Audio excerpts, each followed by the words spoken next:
I didn't. Trying to tell you, I've been telling you nothing's happening over here. Yes, there was music. It's all Ed's fault, like Jesse told you, Jeff. I saw the player had good connection. I touched that on button, but not that one. Blonde moment. It's not Murphy. It was Ed all the way. Sorry, no bluegrass or nothing. No intro tonight. Straight to me saying it's my fault. I'm sorry. Ed, it's not coming on. Ed, it's not coming on. They can't hear you. Ed, it's not coming on. He's no music. Oh, jeez. He needs to refill some air. Yeah. You leaked out too much, Ed. Airhead refueling. Airhead refueling. Right. You got that right, huh, Ruby? The woman behind the scenes. I gotta turn my mute off on YouTube. Chelsea. Oh, mine must be Cash. Chelsea. Need to mute that. Now we're having technical difficulties on someone else's end. I kind of like that since I totally blew the rest of it. Hey, it's what you get with live entertainment here at Flash in Your Pan and Tuesday Night Hangout Live. Iffy signals, good to see you, David Villa. Bill. And that's why we get compared to Hee-Haw sometimes. Your partial refund bill is in the mail out to you. Terry Curry, Dennis, how you doing? Terry Marshall, good to see our friends from down under in the Opal Fields with us. Michigan Gems. Smith's Gold. Hey, Jesse's daughter Jessica. Jonathan Friend, JP Lonzenmore. And we know we missed the world's it. greatest moderator, Mr. Lodette. Are you feeling better, Karen? I hope look like you're doing better when you're typing. Right. He's not sitting on his couch listening. Guido, Washington homies in the house. Ron F., how you doing? Ron. Good to see all of you. Well, Jesse and I had the pleasure of meeting this gentleman at the GPA Golden Treasure Show in Columbus this spring. I happen to like the show better during the spring than in the fall. It was good meeting you. Hey, Metal Detecting New Jersey. Or North Carolina, sorry. I think I need new glasses. But I did want to bring, before we get in with Cash, Say hi to David Villa. Yeah, I said hi to David Villa way back. Really? And Bacchus? Hey, Outdoor Wally, I hope you had a good trip in California. I saw a little bit of your video. I have a video with some tips on the Golden Sand hand dredge. Outdoor Wally. Excellent. Cash, take a note of that. Okay. I have some things to say before we turn it totally over to Cash. Sorry again about my blonde moment technical issues that were all Ed's fault. Multiple buttons, and there was a button I missed. But some of you might already know about the Swinging for St. Jude's Children's Hospital. It was started by our friend Chris over at B3 Relic Recovery. He challenged a couple of people, and they challenged a couple of people. And our friend Digging with Deeds challenged me, which I accepted. And I went and challenged 3. I challenged our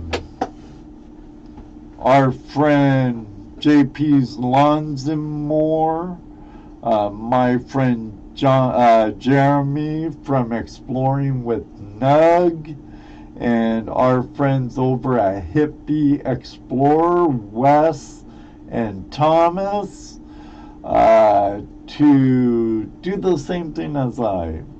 Swinging for St. Jude is a fundraiser. All of us challenged who are making the donation pages,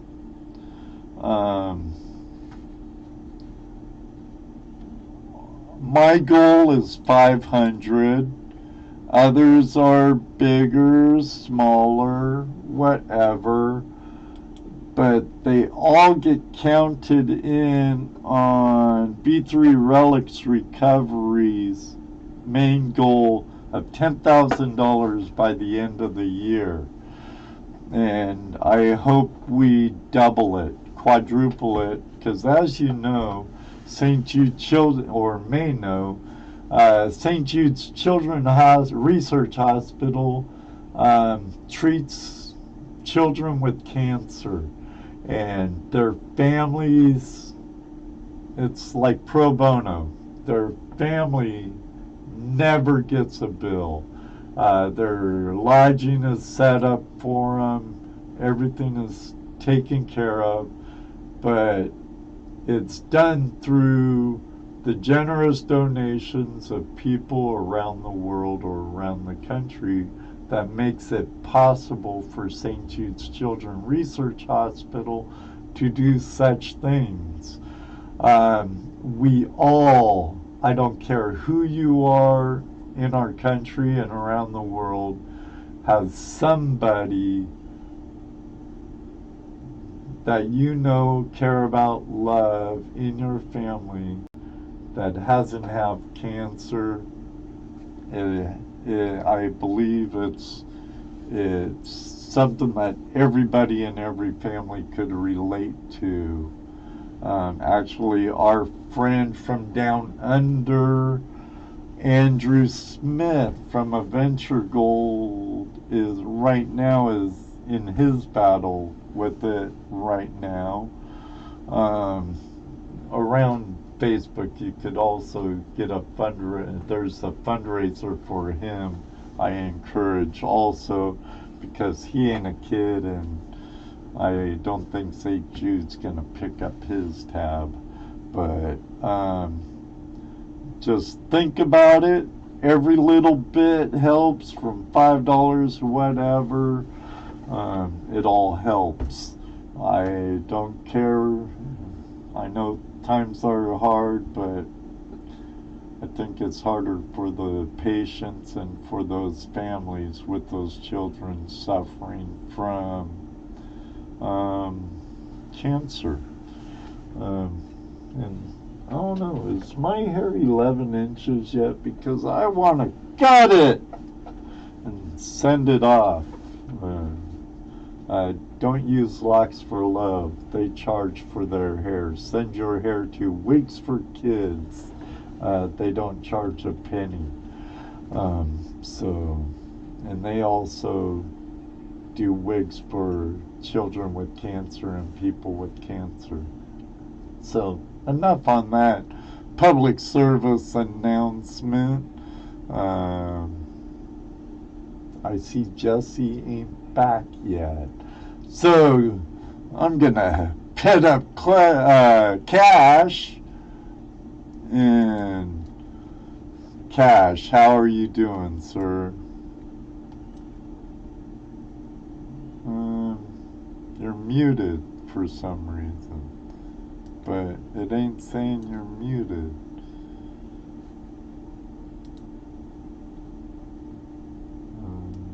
It's funny, we go live and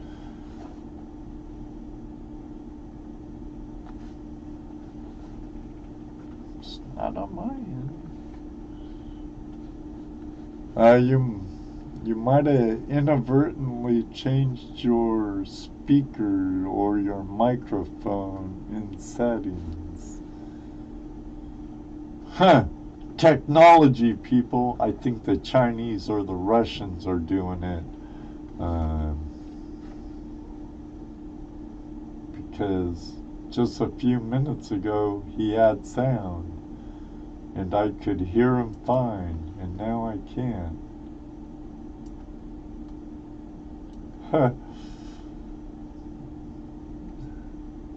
Can you hear me now? Yes, we can hear you now.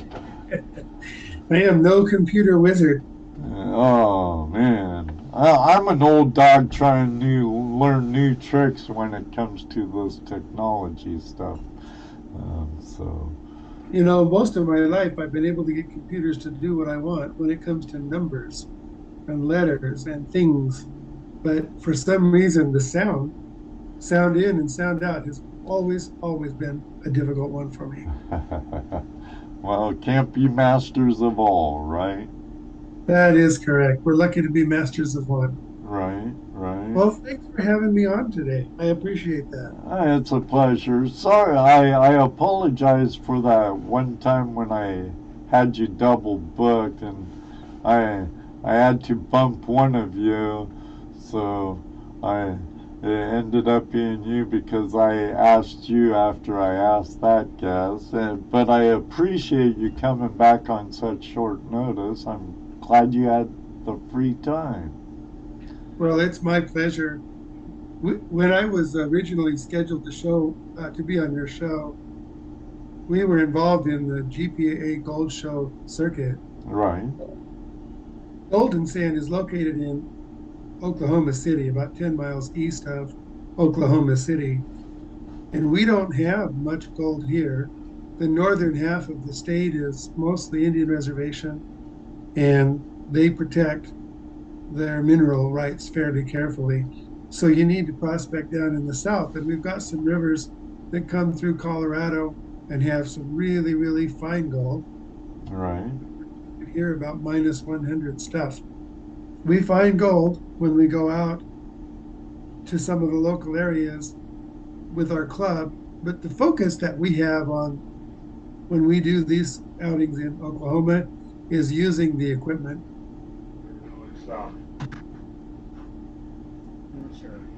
and then panning for superfine gold. Okay, we were talking before you came into Zoom, and I wasn't sure where you were located because I believe Red was in Colorado, and his good buddy, Mike Pun, I believe he lives in Oklahoma City also. Yes, my plant, where I build the Golden Sand products, is actually in one of Gold Cube's buildings here in Oklahoma City. Well, he owns like a block of houses that's the home of Gold Cube, isn't it? Yes, we have a row. We have a building. We have a large house that is converted to a shop for Golden Cube. The garage in the back of that is the shop for Golden Sand. And then we brought in a large building, 24 by 32 in the back for storage and for maintenance on some of the equipment. So it's a nice place to be. It's centrally located. Like I said, it's no gold really. We have a little bit of gold, but not a lot. And so the GPAA gold shows and the AMRA show and the shows that are put on by some of the local clubs, when we can get out to them, those are also our prospecting times. Very good. I saw you were down. Oh, where was the show this year? North Carolina, before our show in Ohio. You were Yes, down. there was one in Concord, North Carolina, I think it was. Yeah. Yeah, there was a show there, and we went out to The Fisher's campground in the dredge, didn't you? Tim and Ross Fisher's. Yes, they Yeah. have that dredge that they're unearthing, the Robinson dredge, and Ross has put in a couple of cabins and a campground there, and they've also set up a shovel, a large shovel that they can pull dirt out of that dredge without damaging the superstructure as they go down into the bottom of that dredge that they pulled up. They have shark's teeth. They have dirt that people search, and then they have gold dirt. That was a really nice visit. We spent a couple of days there. Mine Lab was down there. Debbie was down there. That's Right, cool. She's really nice. I'd like to get down to their little campground in their mine and take a look at that dredge and get on the river with both of them and look for those megalodon teeth. I think that'd be so neat. It is pretty amazing. The rivers were a little bit high when we went, so we basically ended up looking at some dirt that had already been pulled out of the rivers. We pulled some little teeth out of there, 1.5 to 2 inches tall, a couple of teeth. So you want to go in probably August or September, and otherwise the rivers are gonna be too high Right. to wade in. They kind of wade up to their chest, and they use big scoop shovels to pull out the bottom, the crunchy bottom, and then pull the teeth out of. And if it's running any faster than waist high, you could probably try to do it in faster water, but I don't think it's recommended at all. Right. When we were down there, we also went to the Alabama Gold Camp. Oh, The nice. Alabama Gold Camp was having an outing the following weekend.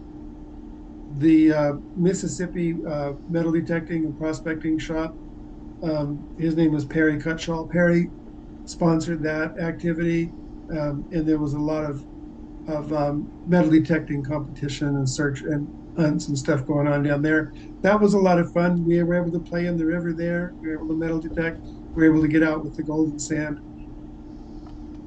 It was kind of funny because I set a golden sand up and I was playing with it, and a man and his wife that were set up right by us, they bought one, and then they couldn't decide who wants to use it, and they ended up getting another one so they could both use it.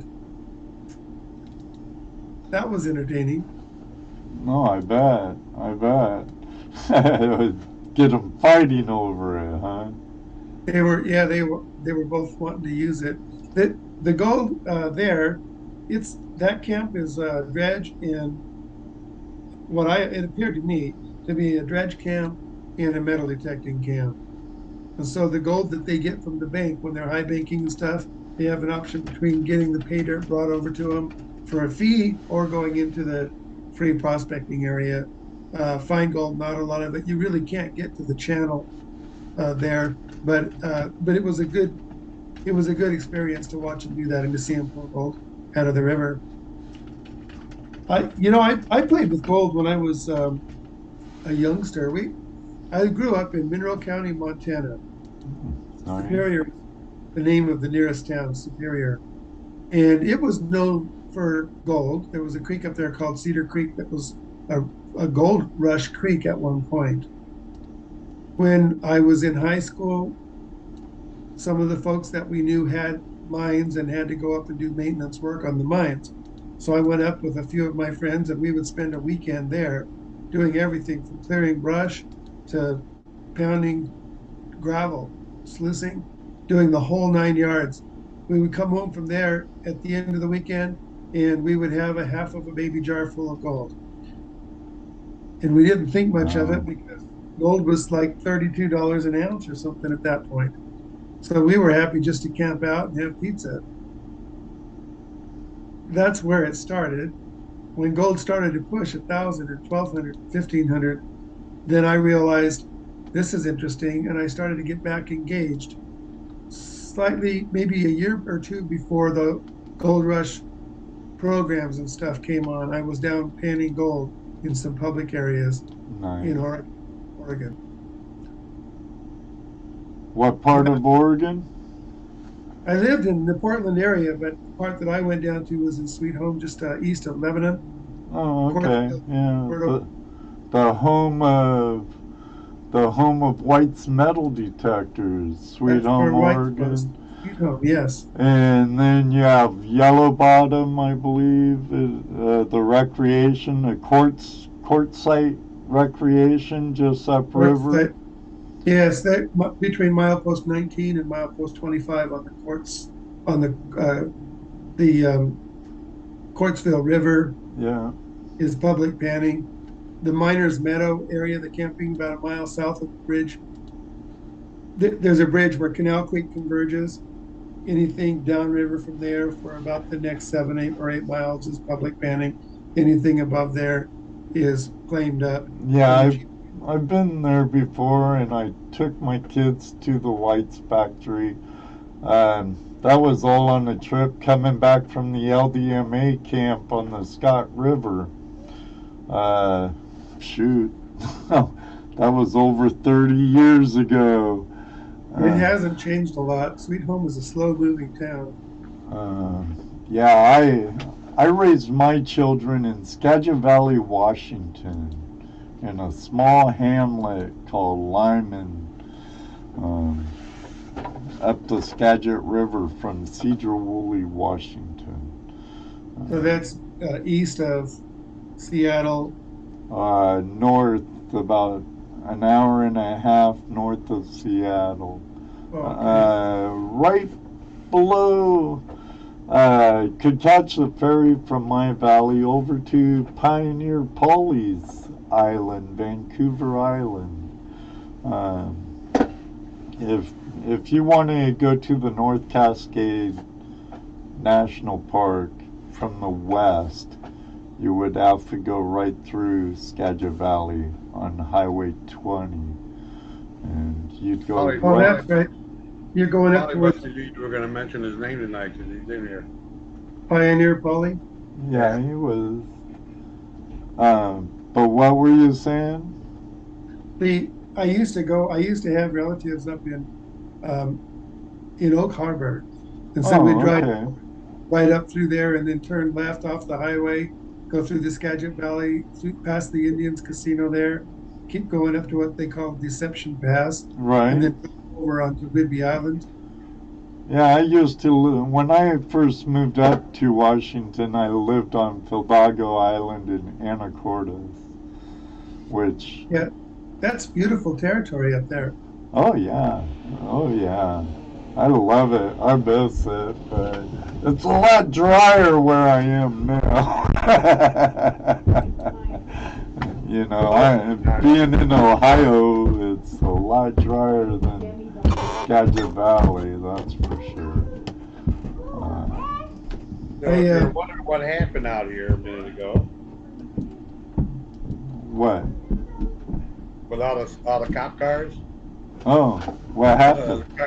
Yeah, it looked like a car chase that ended right down the street here.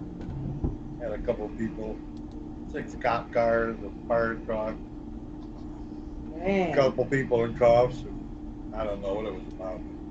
They wrecked their car. Uh-oh. I mean, At least they passed mine Yeah. before they wrecked. So are you familiar with Pat? Go ahead. Dennis Hendricks was wondering if your Golden Sands is legal on the, what's it called? Oh, in Uwharrie? That's in North Carolina, right? Not sure. Uwharrie Forest. I guess it would depend on what their rules are, but it's not your Golden Sands is not a motorized equipment. It's not. It's just unless there's a local regulation limiting it to hands and pans or something like that, the Golden Sand users don't have problems. In pretty much, Uwharrie, North Carolina. I have been told that it is not illegal. Dennis, I would check with the local clubs and ask them what they've had problems with and what they haven't. And you'll find that the golden sand is probably popular enough that folks know what it is and they will know someone who's had it and used it. Thus far, I've only spoken with one person who's had one taken away, and he was in a national park. Ooh, well, there you go. Huh. No go. I mean, 'cause you can't classify it as a sluice. It's Not classified a as shovel. No And, prospecting whatsoever in a national park or monument. the state of Washington calls it a hand up, or California calls it a hand operated bucket dredge. Hand operated bucket dredge. And what I was told was the hand operated bucket dredge was excluded from the ban. Huh.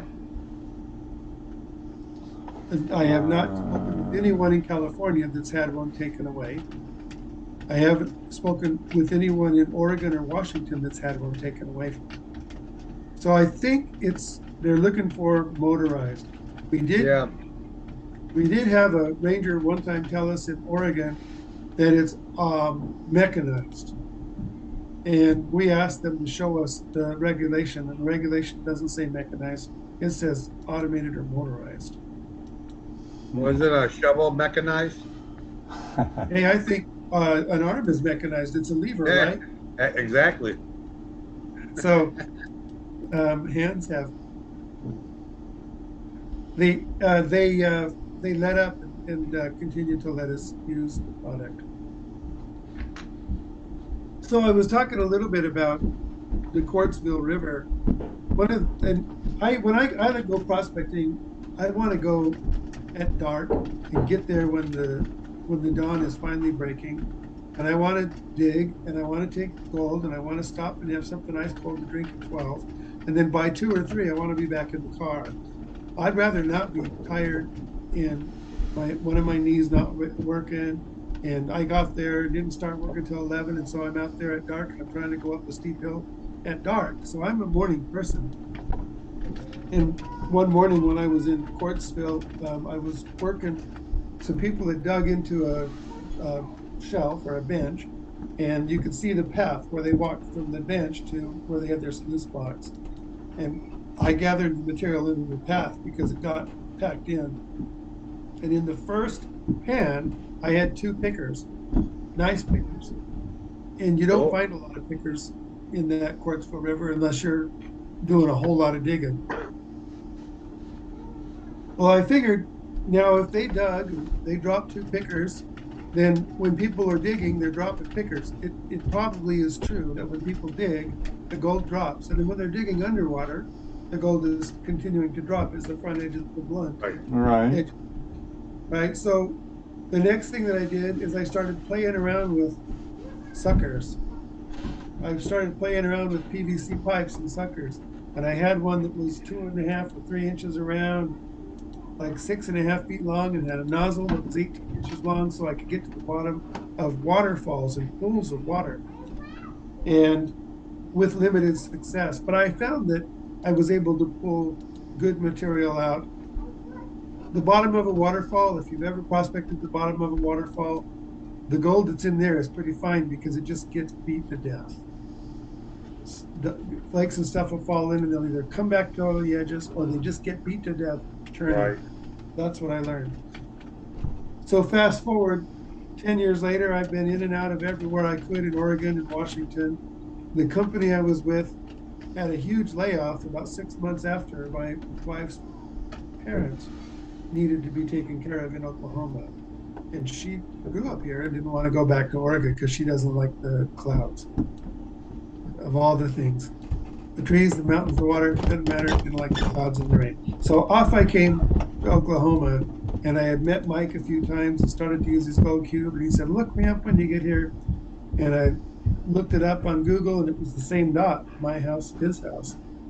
It was. I mean, I literally had to zoom in, and it turns out that my house is 1.2 miles away from Mike's, and I was fully committed to the gold cube because the dredge camps that I'd been playing in and working in, all the dredge camps that have the gold cube would set it up in the creek and just run their cones right through it and just let their cons go down the creek. And the first time I saw that, I said, hold on a minute. No, knock yourself out. Get a pan, see what you can see. So I went ahead and looked at the tailings from the gold cube, and it took me 3 full pans to find 1 speck of gold. And I thought, okay, it holds the gold. And it wasn't until later, there was a nice big rock in the middle of camp where they had a panning tub set up, and they panned it all out. It wasn't until later when they said they were done, and I told them I'll empty the pan. Well, I started working that panning tub that they had, and I just got a big crescent of minus 100 gold, minus 200 gold, this big crescent of gold. And that's when I realized that gold cube catches gold smaller than people could get in some cases. So I was pretty happy about that. When I found that Mike was only 1.2 miles away, of course I went there, and him being the generous and talkative man that he is, I think I went there at 1 o'clock in the afternoon, and I probably didn't get out of there till 10 or 11 that night. He loves to talk, but he has some amazing things to say. I was doing consulting work. I eventually stopped that and started working on gold cubes. And then when Red decided that he was too busy to keep gold and sand going and made it available for sale, well, I was, sign me up, I'll do it. Because the gold and sand hand pump took care of all the problems that I had tried to solve years before and gave up on. I probably spent about $600 or $700 on pieces and parts by the time I went through about 5 or 6 different pumps. Right. One of them was a bazooka, and I had 2 big pipes for the suction, one for the suction and one for the reach, and a clear piece of pipe to go between the two to move the water back and forth. But it was actually laughable now. I think it's hilarious now. But when Red put that out, I bought it from him, and I'm not busy doing Airbnb and retiring and the things he's doing, so I brought it back. And that's how the story of gold and sand came into my hands. Someone was asking about some of the accessories that I have, and I wanted to just spend a little bit of time talking about the primary product. And most of you know the golden sand. I'm going to put it up on here. The golden sand, does that show up good? Golden sand? Yep, right there, right there. Okay. Good. The golden sand pump comes with a hose and a bucket, and it comes with the three different nozzles. I brought the nozzle kits. I'm going to show with the nozzle kits, and I'm going to show the sniper that I've introduced. I believe that Red had something out in this. I've added some features to it. I'm going to talk about the boomer box in a little bit here. Dennis, you were asking about the boomer box, the gold sluice attachment. I'll talk about that. I'll talk about some of the repair and maintenance stuff, the things that you put inside the valves when you want to replace, etc. I'll talk about the leather. So I'll go ahead and talk about all that stuff. But before I do that, I want to talk about the application of the sucker. If you have a sucker, really it's got a nozzle and it's got a handle, and you're pumping and you're sucking out of the bottom, and you're suctioning the stuff from the bottom of the hole. You're not disturbing the material, you're pulling the material, you're removing the material. You're not, and that's the difference between this and a scoop, or even your hands. When you grip in there, you're disturbing the material and you're pulling out what you can get, and you're losing what you can't get. And the heavier stuff is moving downward with you. The suction doesn't have the same problem. It pulls out everything you can get if you have a strong enough suction.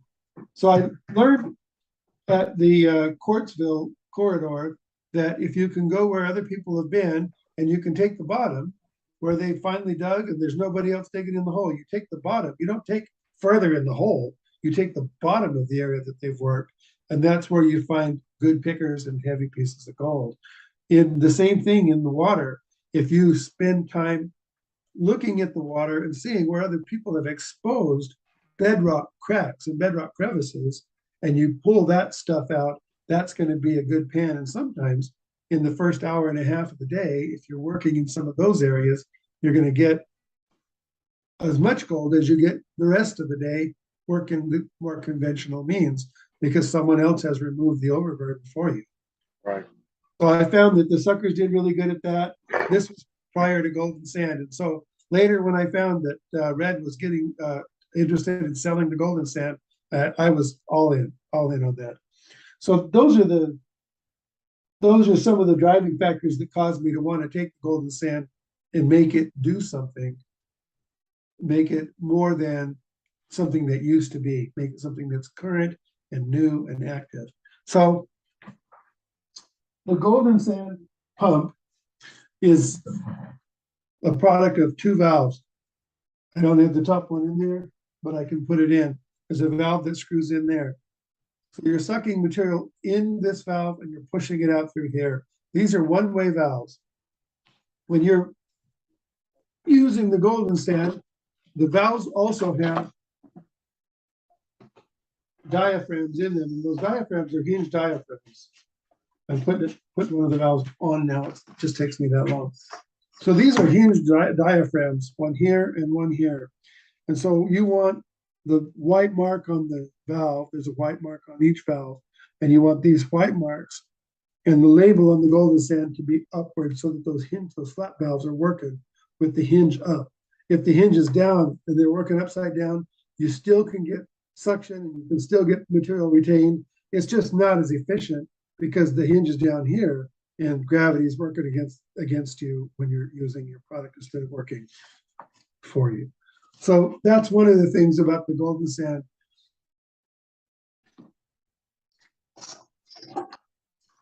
The golden sand uses leather diaphragms, and these are the same as what you see in windmills.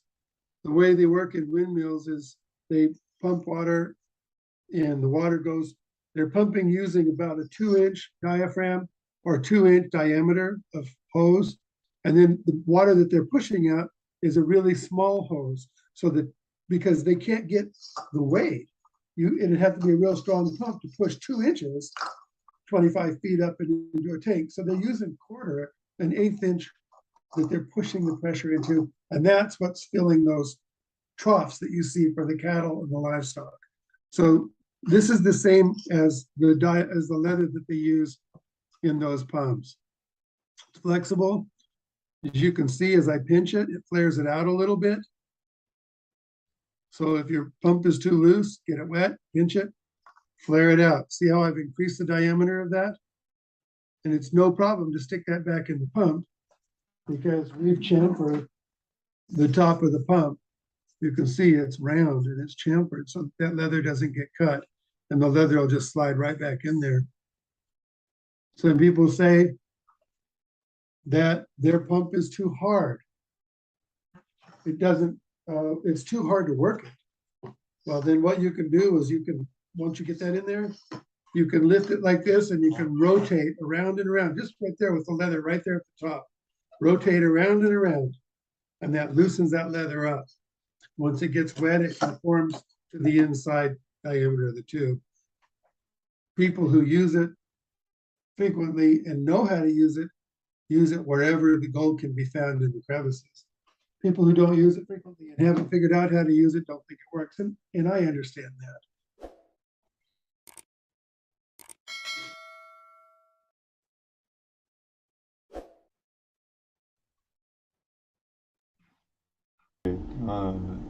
From what I see, it works pretty good. Too bad my shoulder couldn't take it.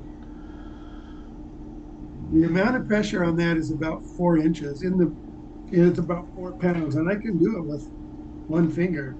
In the inside of the manual, I've got tips and tricks.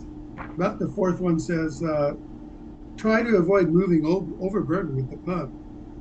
Cut the heavy sands away. Go down to the crevice, get everything you can with the shovel. Then just use the pump to clean out the bottom of the crevices.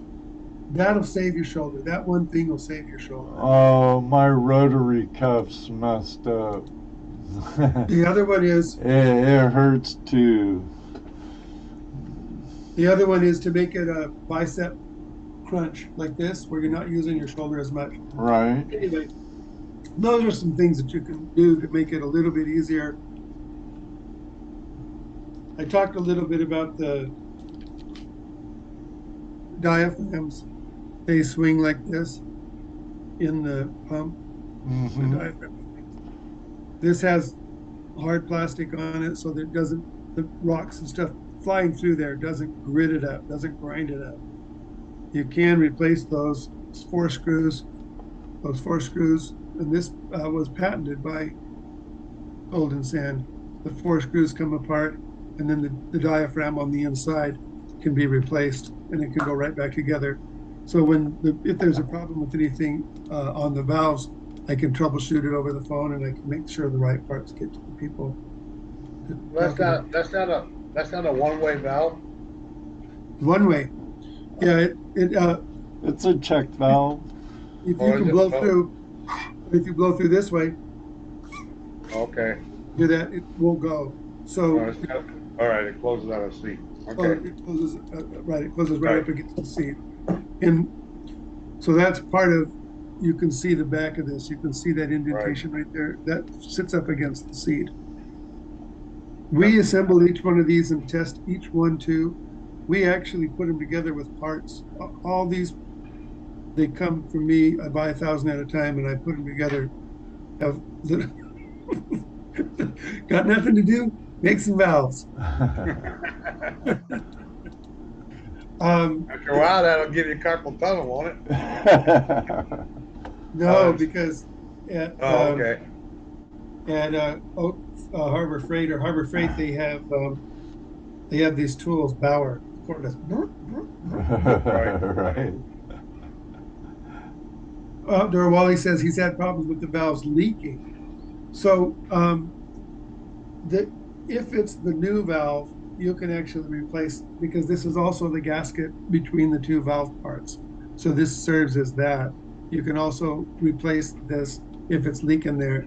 If it's the older valves, then I can send you an entire valve replacement kit. They had some round valves that were stuck in there, and then they were thumb screws holding them in. You can pull the thumb screws out and take that out, and then you can glue the new valve in there.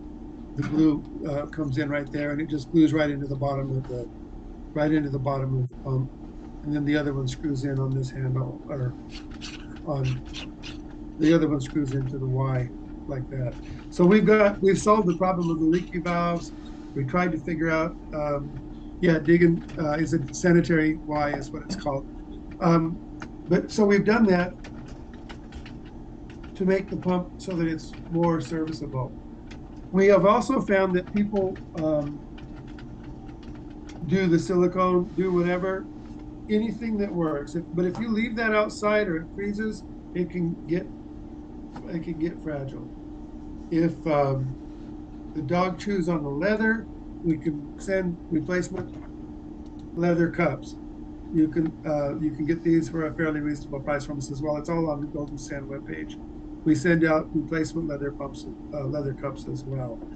We've had some problems with people using the nozzle to pry, and sadly, if a part on that Y breaks or anything above the Y, then you've basically ruined the pump.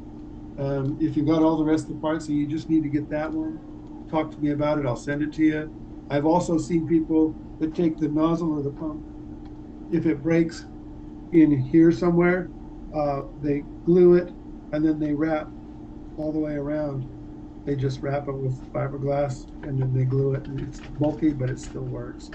But if you're working a pump that has a break in it, and it's a break that you can't fix because it's integrated in the nozzle, call me and let's talk about it, and I'll make sure that I send the replacement parts to you. If you've already got the nozzles and you've already got the plunger and the leather cap and the hose in the bucket, no sense buying a whole new pump just to get it working. Right. The Quick Sniper is a prospecting tool that we put together. I call it the Quick Sniper. And the magic on this thing is in the nozzle. First of all, this little part right here extends out to where it's about 8 inches outside the tip. The tip itself comes off, and if you look inside, where it goes inside, you can see that it's like a snuffer bottle on steroids. That white pipe that's glued in there, that white pipe goes inside there and creates a cavern inside the pipe of the main pump. So you can actually draw material like this. and draw some more up in and shape it, and you're collecting in here under that white bar. And then if you take this off and you dump into your pan, that's how you get the material out. So it's not you suck and you push it into a pan and you suck more and you push it into a pan. We've taken care of that drop. We've taken care of that process right there. That's the quick sniper. Something I've introduced and I haven't done a lot of marketing on is the handle. There's people that say that it's just hard to hold the pipe at the angle. It's a funny angle. So I say, there go the handle. And that's what I call it. There go the handle. And this handle will go on right onto the edge of the pipe. So now you can work through it with one hand. A lot of times, you can also put it on the big pump. Put this handle on there, so we can get the handle for you. Make the handle hollow and put lead in to stop it from floating off. Anyway, that handle is also available. It makes it. I'm really amazed at how these are sold. I bought 300 of them and ran out. So I've just got another shipment in of 450. That's a pretty good idea there, though, you know. Nice little improvement. It's a super sucker, super soaker. There you go. Dual action. So Dual action. The kids to have, if you want the kids to enjoy going prospecting, let them play with super soakers. Right.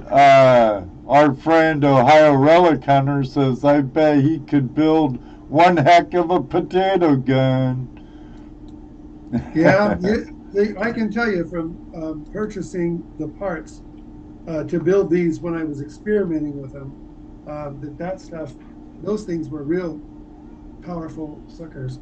If anyone knows what a test plug is, they make test plugs for each size of PVC pipe, and it's basically got two plastic pieces that cramp together and they squeeze out a rubber stopper.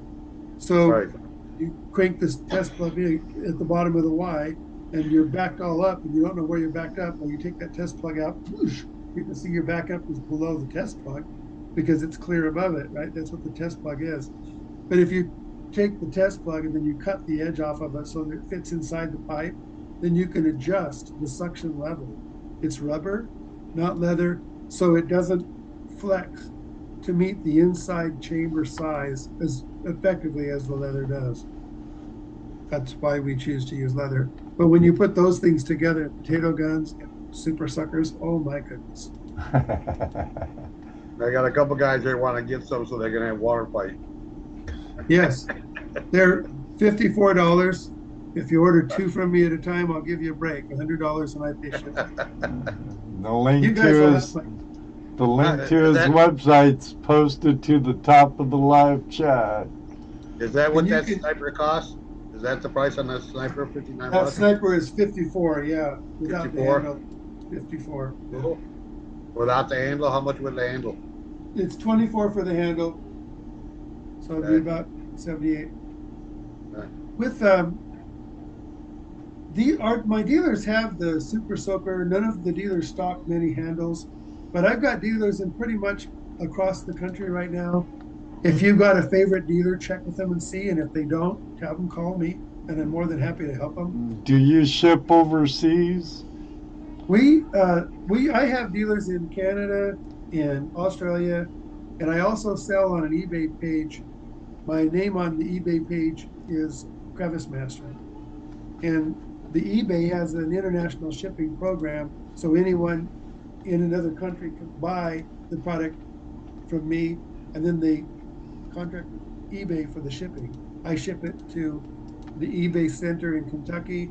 They do all the customs and the international shipping and labeling and stuff, and send it out from there. So yes, I sell. I've sold to probably, gosh, Crevice. 40 countries. What's the name of your store on eBay? Crevice Master.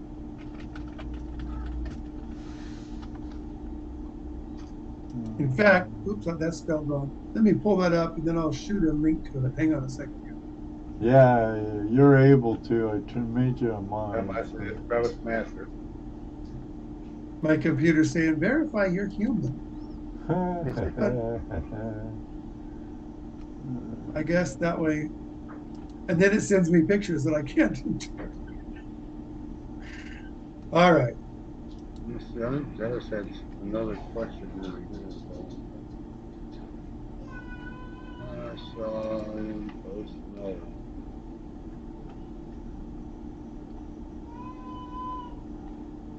Oops. No, we got it. Yeah, Dennis, you got it right. Crevice Master.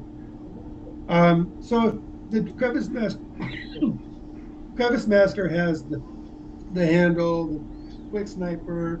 It's got the maintenance parts in there. Somebody was asking about the boomer box. The boomer box is an accessory that sits on top of the sluice box by sliding onto the flare. So there's some attachments inside. In fact, I'll just go ahead and open that up while we're here. The boomer box is an item that lets you dump directly from the pump into a sluice box. And if you have a pump, let's say you have one of those sump pumps that you want to hook up, you can hook it up to it and use it as a power sluice too.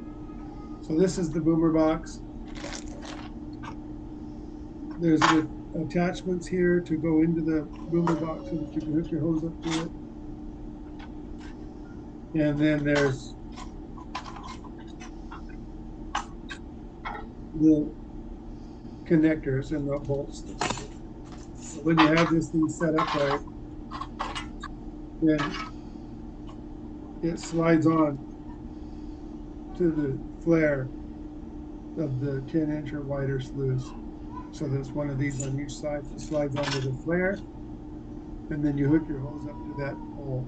So you pump right into it, or you can pump water into it. You have to have your sluice box set up at the right time. Now, when you're using that to do the golden sand, then what you need to do is you need to have the sluice set up in flow. If you have that sluice box set up without flow, and you're trying to feed it with the golden sand, then you're going to end up with a surge. And the surge doesn't work well on many ripple systems. So what size box does that fit? It fits 10 inches or wider.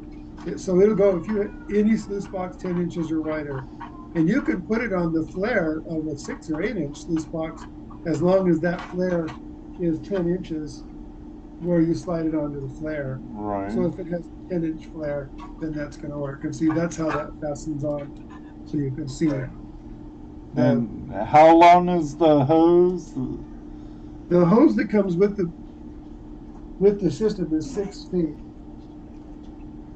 The hose is something that gets a lot of comments. It is a little bit stiff at first, but when you get out in 90-degree weather, that stiffness, a lot of it goes away. It's 6 feet long.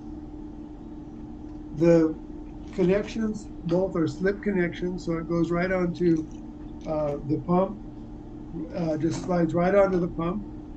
It doesn't require a hose clamp.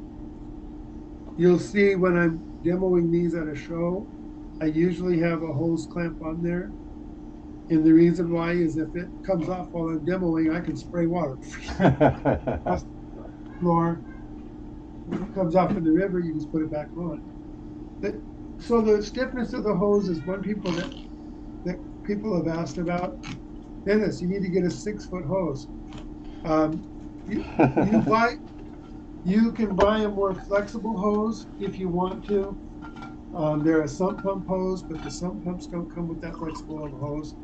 The sump pump kit usually comes with 24 feet, and then every 6 feet there's a clip that you can cut off. Right. So you can slide it. When someone's using that boomer box, I've heard that the 12-foot hose works well. A 12-foot hose. would not put two of these together because that's going to create a pinch point. So I would go to the store. A pack of 25 feet costs around $20. Buy that 24-foot package, cut it, run it with 24 feet if you want. But if you find that that doesn't work, then shorten it up a little bit.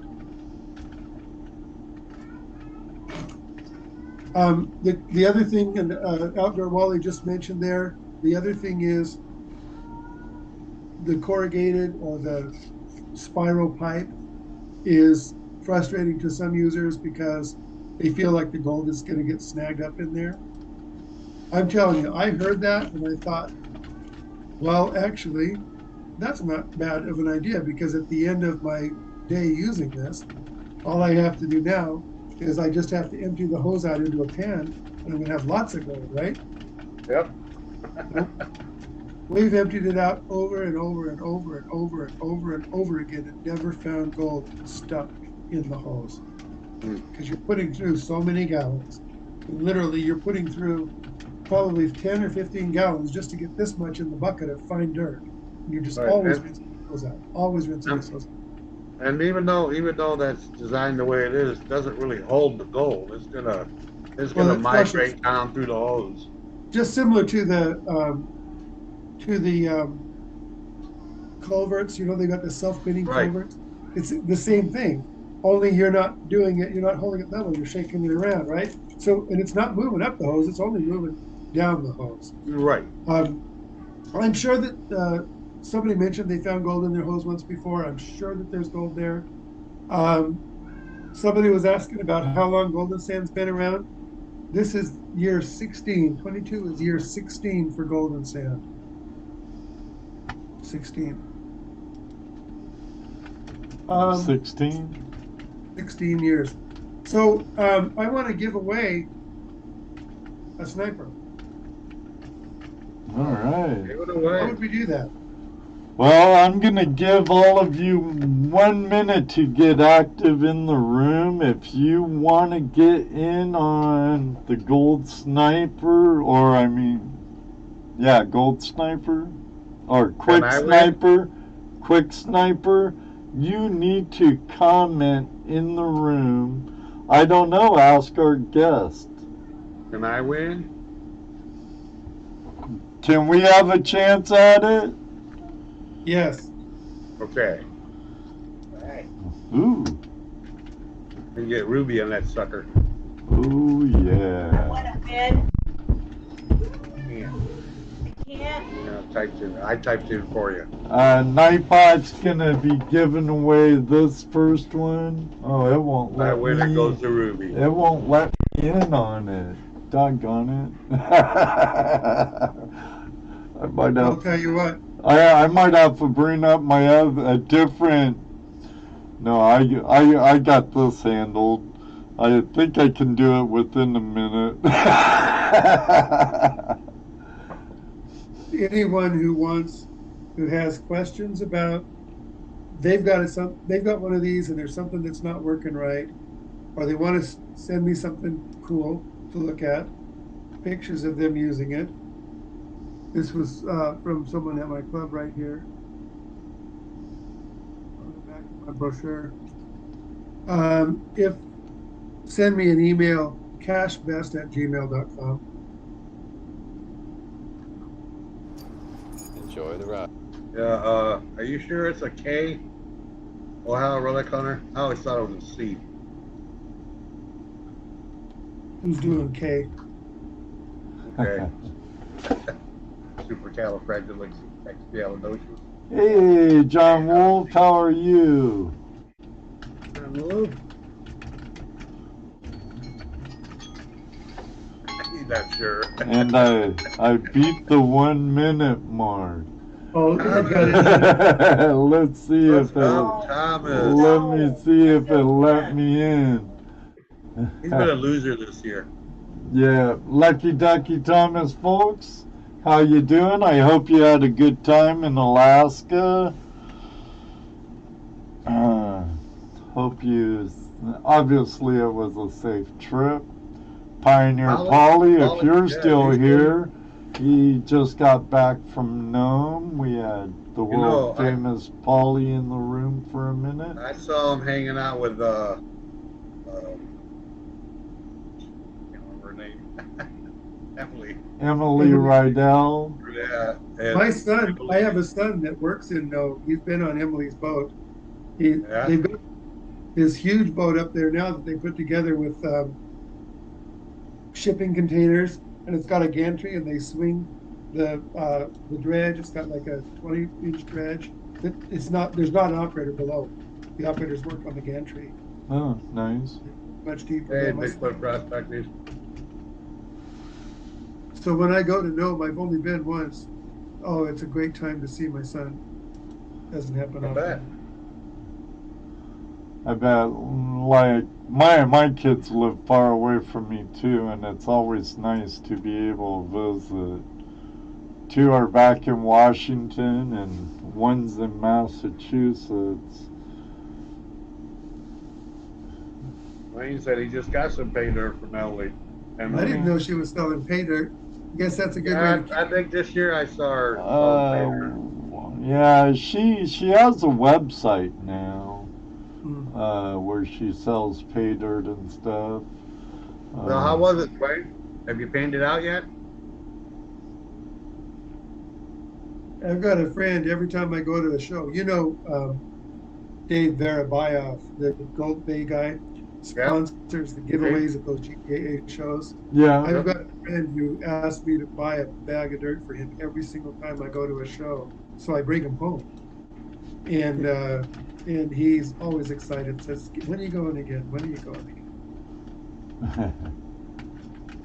Let's see who we get for a winner of the Quick Sniper. Is Marcy Collins, TD for life. You do have to be present to win. Hey, Ron Anders. Are you here? What? What? What? Yep, that's you. You're the winner. You won a Golden Sand Quick Sniper hand dredge, Marcy. What do you think about that? What's your email address again? Here, I can. I got it on there. Gmail.com. She'll get it. I have a feeling she'll get it to me. Yeah.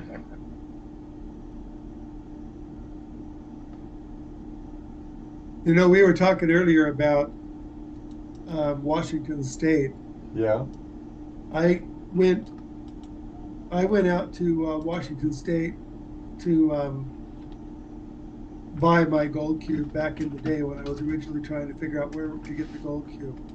And I ended up with Keith and Shauna at Packwood Prospecting. Did you ever go see Packwood Prospecting when you were up there? I don't even know if it was there when I. Yeah. Well, they're a pretty amazing group there, but they've got a prospecting shop. Packwood? Yeah, Packwood. Where at? Packwood, Washington. Packwood Prospecting in Packwood, Washington? Yeah. No, I don't think so.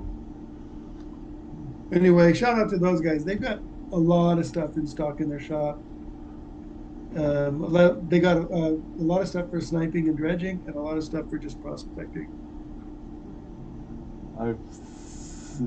When we had Paystreak Enterprises in Cedro Woolley, Washington, when I was back there, it's been way longer than 16 years ago. So I've been here in Ohio for over 20. So it's been a while. Yeah, it's amazing how fast time goes, isn't it? I was looking at my high school reunion. I was looking at the 40-year high school reunion about 3 years ago, and I thought, man, these people all look old. They were. It turns out me too. Hello, Trey. Yeah, that's the treasure hunter. How are you tonight?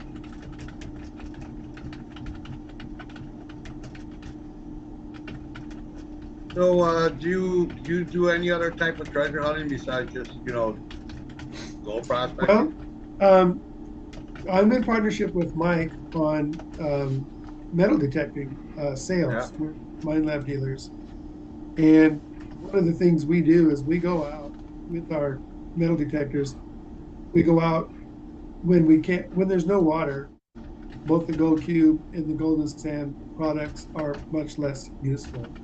So when we're going to New Mexico or Arizona or Southern California, some parts of Nevada, Utah, southeastern Idaho, in a time of the year that's not, or eastern Oregon, in a time of the year that there's no running water, then we're out working with the metal detectors. I found my best day was five nuggets in one day. Typically, the nuggets that I'm finding, I don't even call it a nugget if it's a little flake. I mean, typically, what I'll have when I call a nugget is something like, I'm throwing everything around the room here, something like this, and that's about a gram. That's like 0.92 or something like that. So that's what I call a nugget. If it's under a half a gram, I call it a flake, and I keep trying to find the nuggets. But the biggest day I had was about 5 nuggets. Mike had 15 nuggets one day. Yeah. I just lost a little container, but I'll find it. Mike had 15 nuggets in one day. He uses a GPZ 7000, I think it's called. And I use an SDC 2300, and we both use the Mind Lab Monsters, the Monster 1000. We carry it over one shoulder. It's our pinpointer. So we do that. My most interesting finds with the metal detector, I found an old octagon barrel pistol one time, a small, looked like it was about a 38 caliber pistol.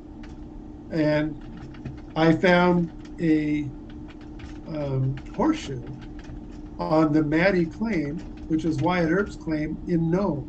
Oh. I found an old country horseshoe. I also found a nugget while I was working on that claim with the detector. So I'm planning on sticking it together in a picture box, a picture of Wyatt Earp and the horseshoe and the nugget. I'm planning on putting it up on the wall. Oh, that'd be cool. So I found a few things. The strangest thing that I found, honestly, I don't know how I got there. I was working a tributary to a small creek, and I'm talking 45 degrees up type of a tributary to a small creek, and working along, and I got just a zowie signal one time, and I pulled out like a 3-hoop earring. It was like feminine earring, like a person just, went to the prom.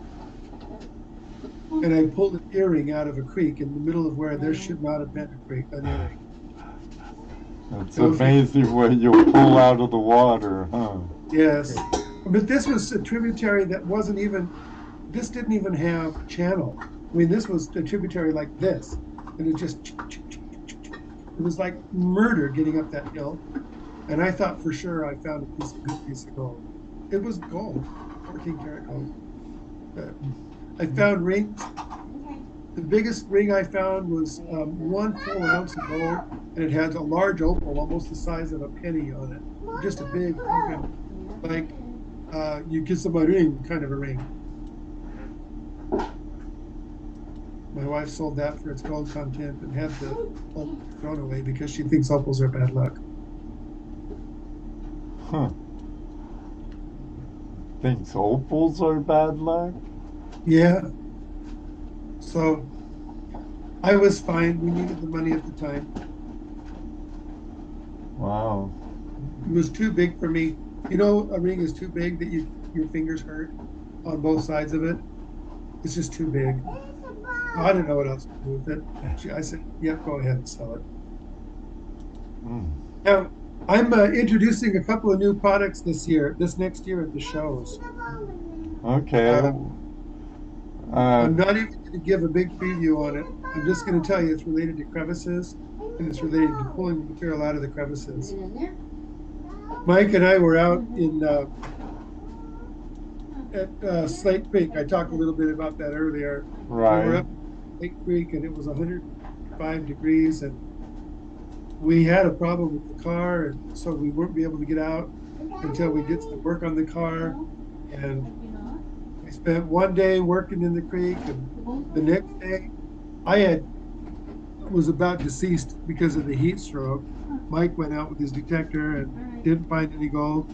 And the third day I thought, only thing I'm going to do is lay in the water. So we put our wetsuits on and we went sniping. And it's been a long time since I've been in the water. I haven't been on a dredge for probably 10 years, maybe not quite that long, maybe 6 or 7 years. So I haven't been under the water. And all I could think of when I was in the water sniping is I missed this. So now that's a dredge. I'm going to pick that back up again. I'm going to go back to that again.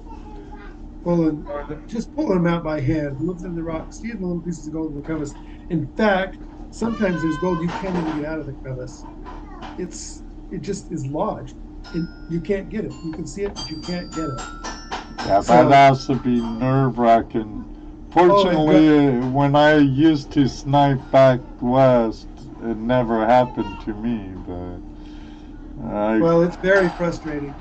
I only found one, and I could see it. It was about almost a half an inch long, and it was in a crack, and I could see the gold in there. I mean, there was no doubt what it was, but I just could not get it.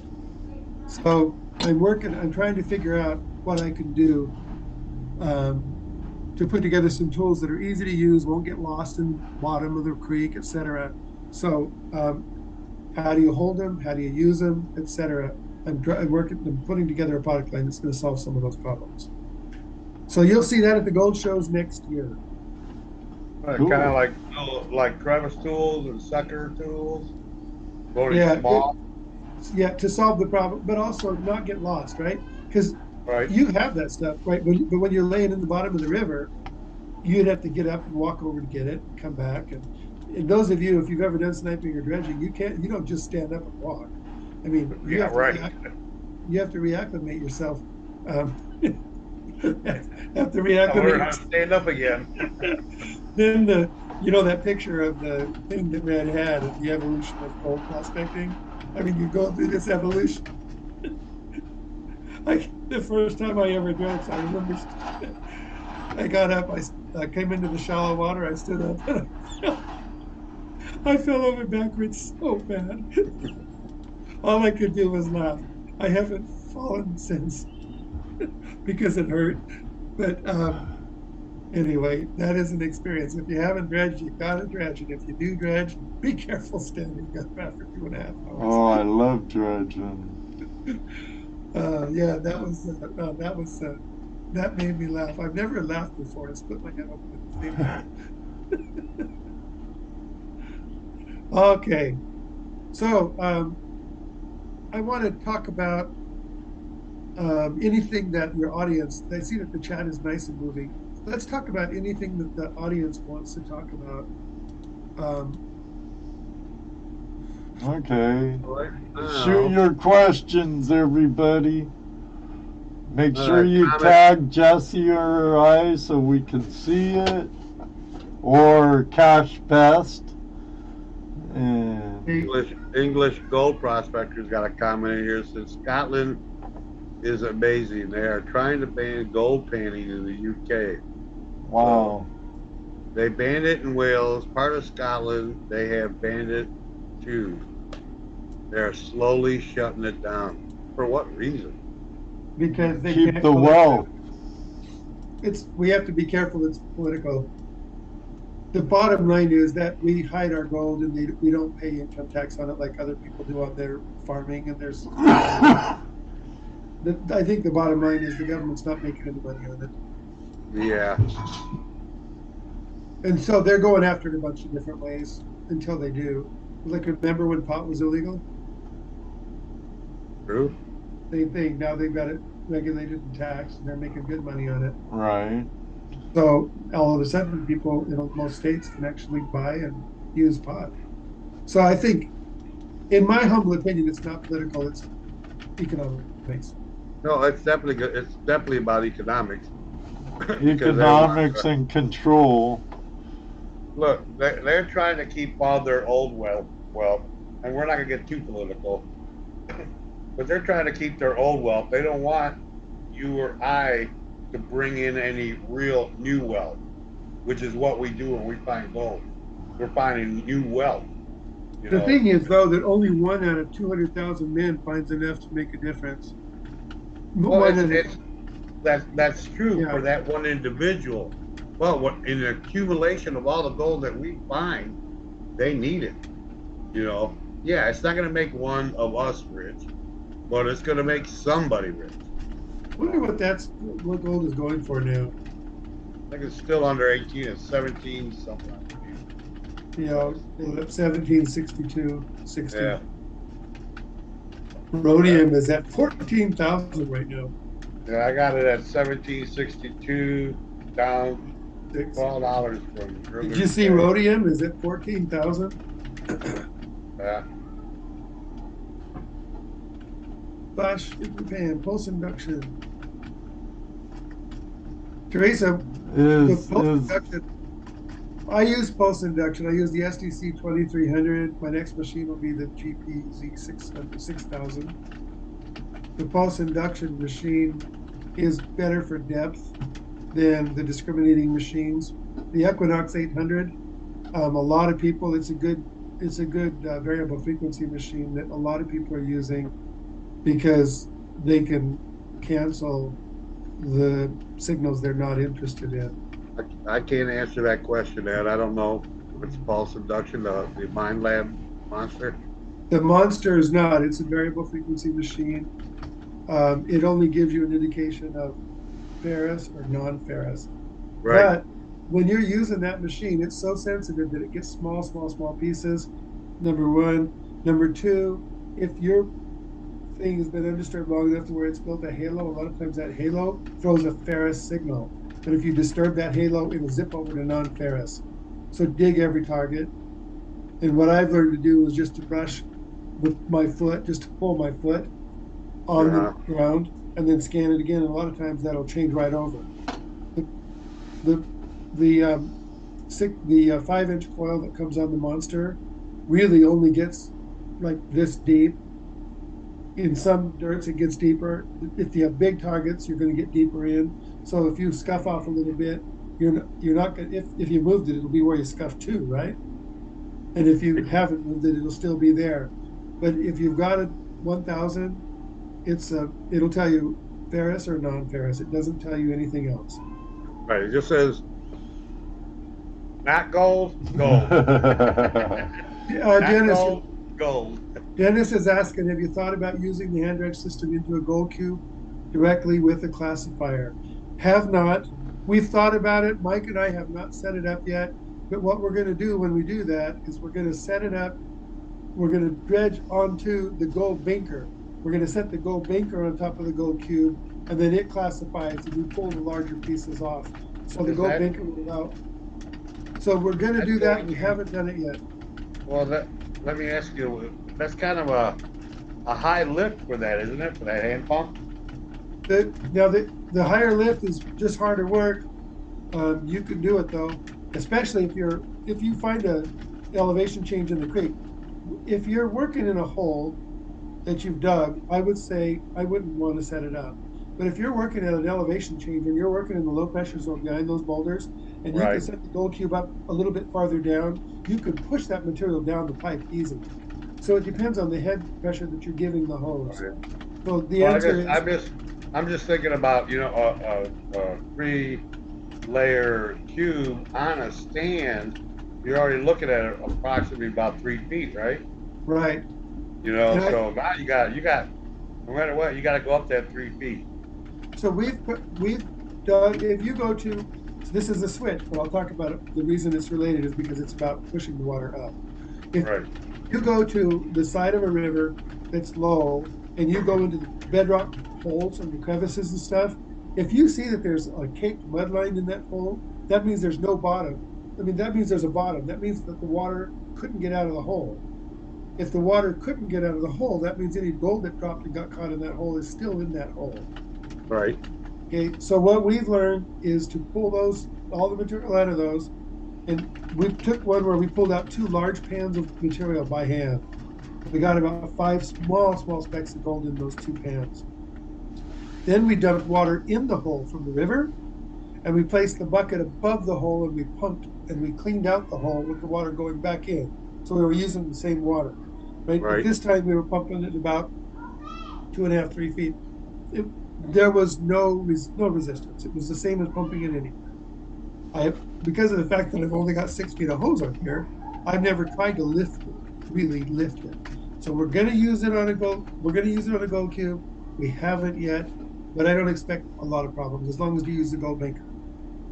Right, the gold banker that does the classification. Yeah, I just, like I said, I see the lift being the biggest problem, especially by hand. You know, yeah, there's ways around it, but that still, to me, is going to be your biggest problem with that, figuring out that lift. Make a note about that. If we're going to do videos, and the lift is going to be one of the issues I'll talk about. When I do a video, I'll do a video on the lift. Now you're on the Goldie Sands, the dredge, your hand dredge there. How big is the inlet for your suction tube going into your? Yeah, the nozzles. There's a couple of different nozzles. Yeah, the nozzle. I knew there was a name for it. Yep. So the primary nozzle is the 1 1/4 inch. Oh, okay. And do you see we've got a steel bar in there? I see it.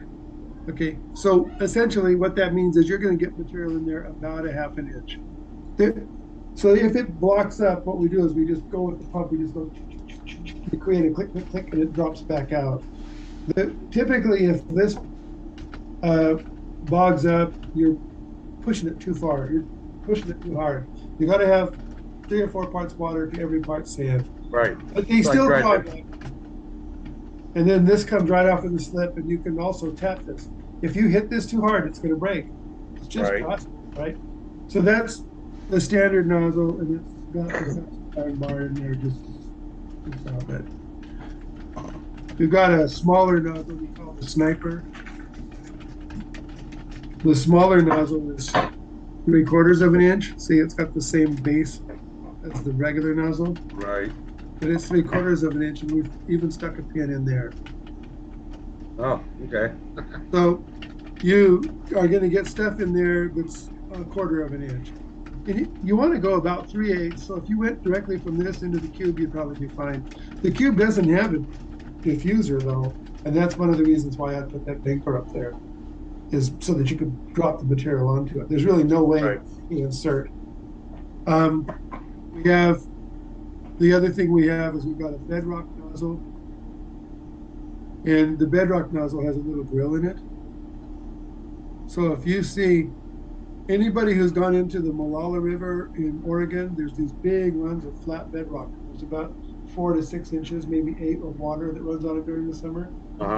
You can see these little crevices all everywhere on there. This right here pulls out the fine material from those crevices, and you're going flat against the bottom. So you're not really digging out of a hole that you can't really see into. You're actually cleaning out those crevices that are only this far deep into the water. That's what that's for. There's an extension bar in there too, to make it a little bit longer. There's an extension bar. So you put that on there, put this onto the machine, you put the nozzle onto it, so you can extend it a little bit. So and you can do anything you want, get creative. The only thing is that you want to make sure that your nozzle's not trying to pull more material than the barrel of the golden sand can take. Otherwise, all you're doing is moving material up and down the nozzle. You're not getting the advantage of the throw. So I've seen some people do some funky things, and I've done my own. Remember I was talking about in the old days, I was building it myself. That's one of the things I found out is I had dropped that material. I had to pull that material in and drop it.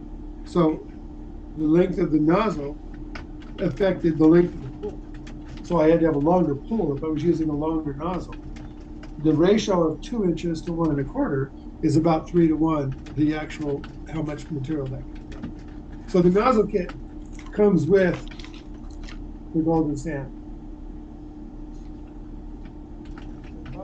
Nozzles, valves, and the pipe with the handle.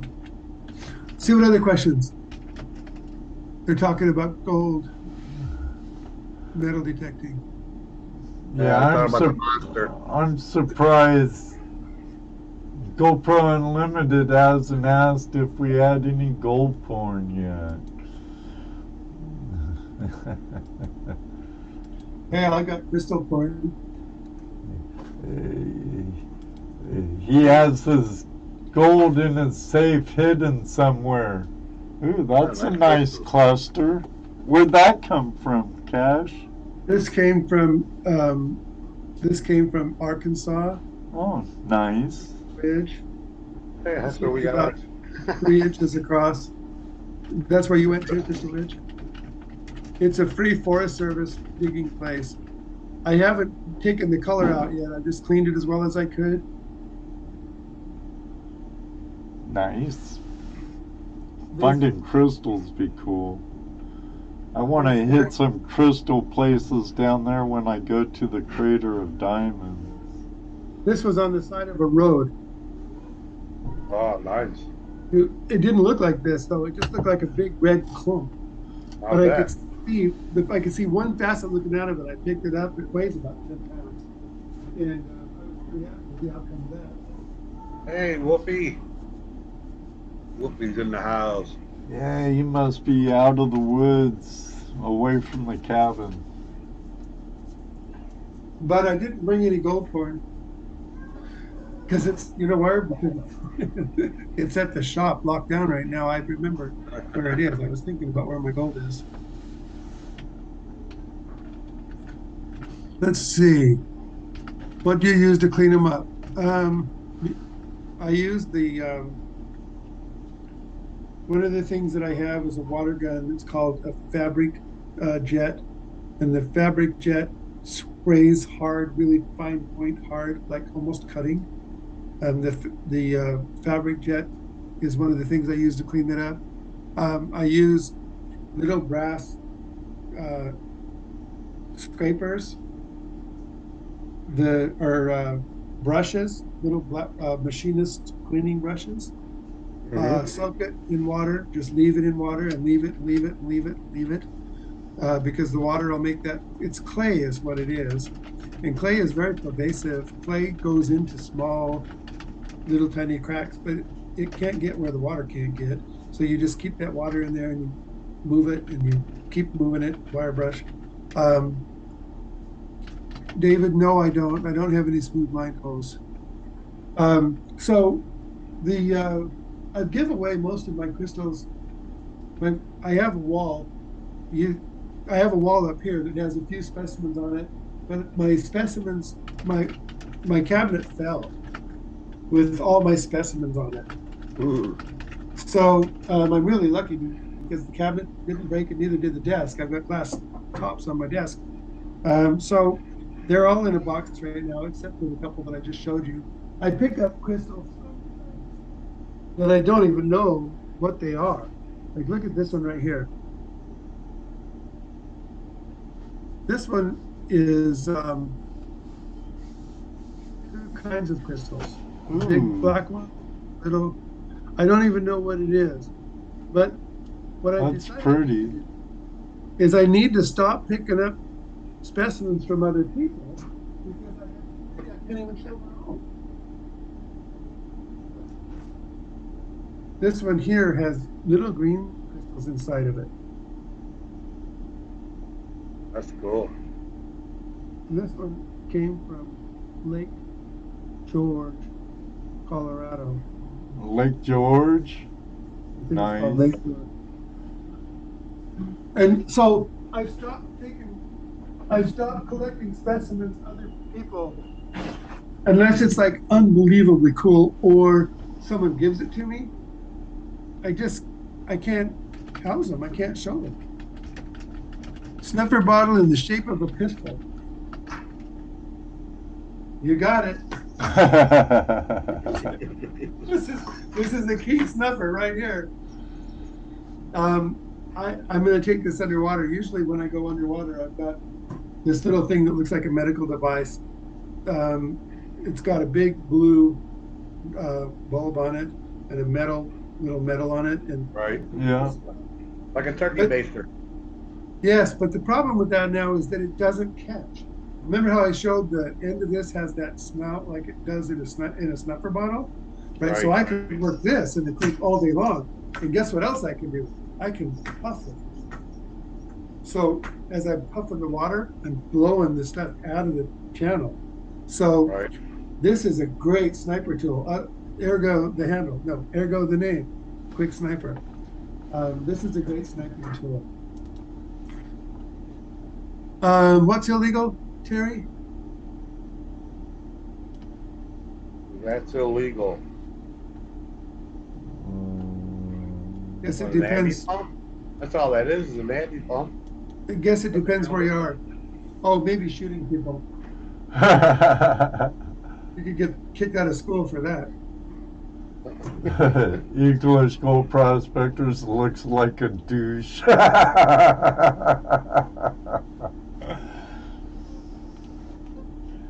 Wow. Me minor. I just got back from the Yukon. I had one crevice.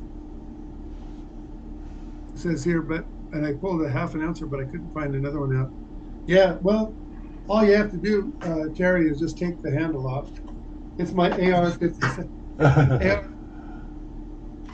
AK-47 sniper. All right. Have I solved it now? It's just a bazooka. There you go. There you go. No longer an assault sniper. Ever use that bazooka sluice box? Man, I'll tell you something. That's the one that has the gold trap on the inside, and it has the flat top that races the gold, and then the grizzly's like this, and then it dumps out, and the gold goes inside. Right. Underneath, it's got water that collects, and it jets into the the bazooka. Yeah, the bazooka gold sluice. They call that some sort of a chamber there. If you keep that, if you have that in the right location, the bazooka, if you're set up right, and you have the flow that you need, and you just feed that bazooka all day long, the amount of gold that you can get is amazing. And I took that. We were talking about Quartzville Corridor earlier. I took that at the confluence of the Quartzville River and a creek where it was swirling around like this. And I sat on a stump up in the top. It was flooding. The water was high. I sat on a stump, and I sat, because the water was swirling out. It was going out between two rocks. It was going back into the river. So I got this big eddy flow going on. I managed to set my bazooka up there, sit on that stump, and just casually sit there and load the muck that was collecting in that slurry into that bazooka. And at the end of the day, I probably had about 2.5 grams of fine gold. And it was raining hard. And I just sat there with my slicker on and hat and my boots and just sat there and cleaned out that hole. And so that bazooka, when you get it set up, it's just unbelievable. Unbelievable how well that thing works. I don't know why they went out of business. I think that it cost too much to build them, or he didn't go to enough shows, or something happened. Because now there's like a third or fourth iteration. David in Colorado, what's his last name? Used to have the gold prospecting stores, just makes that new sluice that looks like the bazooka. There's a guy in Colorado that makes those now. People set those up right, they're pretty amazing. You gotta have, if you find a bazooka on sale, $100 bucks, $125 or something, grab it, put it in your box, keep on to it, because one day you're gonna need exactly that. Snake River, they have that little fluid bed sluice, Snake River something or other. Yeah, Snake River had one, but I'm trying to think of. There's the Austrian guy too, I've seen at the gold show. Austrian, German. He was next to us at one gold show, Jesse, remember? Yeah, he has the one with the little side catches. Oh, David Vigil at Sunny Mountain was the guy I was thinking of. he builds them too. Anyway, I think he's closed down his shops and just manufacturing now. I think the best fluid bed sluice out there, in my opinion, Cash, is made by a guy named Joseph in Vermont. Joe. Called the Green Mountain Gold Trap. It has a removable trap. It's patented as a classification device. Yes. The removable trap is phenomenal. Don't have to reset your sluice or nothing. Yes, that's one of the feedback that I gave. There's two things that I gave to them about feedback on that sluice. One of them is, how do you empty the trap without pulling your sluice box up, because setting it is tough. So I put a flexible hose on the end of a sucker, and that's what I did, is I sucked out that's how out of the trap, huh? Yeah, that was back before this. That was before I had golden sand. But remember I told you I played with these a lot. Right. The other thing was that I think an apron that you can attach, because the front end of that box is like a rectangle, an apron that you can attach, so you can lay it out in the creek and you can gather more flow, because you have to have to keep that fluid bed fluidized. You have to have a lot of flow in the bottom, because if that thing packs up, anything you put in is just flowing right through. So keeping that, so an apron or a skirt or something like that. I used to bring a tarp along, and I made this thing out of angle iron, aluminum bar, and I stuck the front on there, and I put it around the tarp, and so it gathered all the water. And I managed to get good flow with that. But you can do that with any. You can do that with any sluice box to get better flow, and you're not creating wing dams, because believe it or not, a lot of creeks and rivers have regulations about creating wing dams. So if you're lining rock, didn't work. What's that? Teresa says, there, got it. The link didn't work. Oh, the Green Mountain Gold Trap? No. Yeah, he's got it right now. I see why, Teresa. I didn't have them separated for your eBay store and yours, for your stuff, Cash.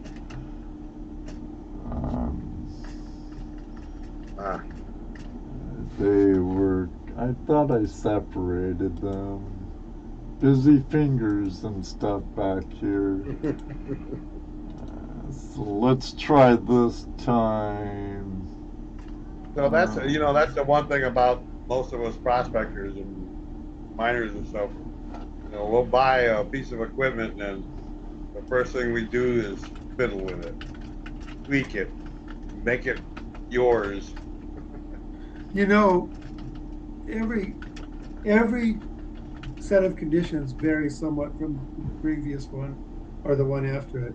The material you're pulling is different than the material you pulled last time you mined, or the material you're going to pull next time you mine. There's always something different. And so what you want to do is you want to get something that does the best possible in the generic scenario, and then you want to change it to meet the need of that particular set. I know that if you're dealing with moss, right? If you put moss in a sluice box that has that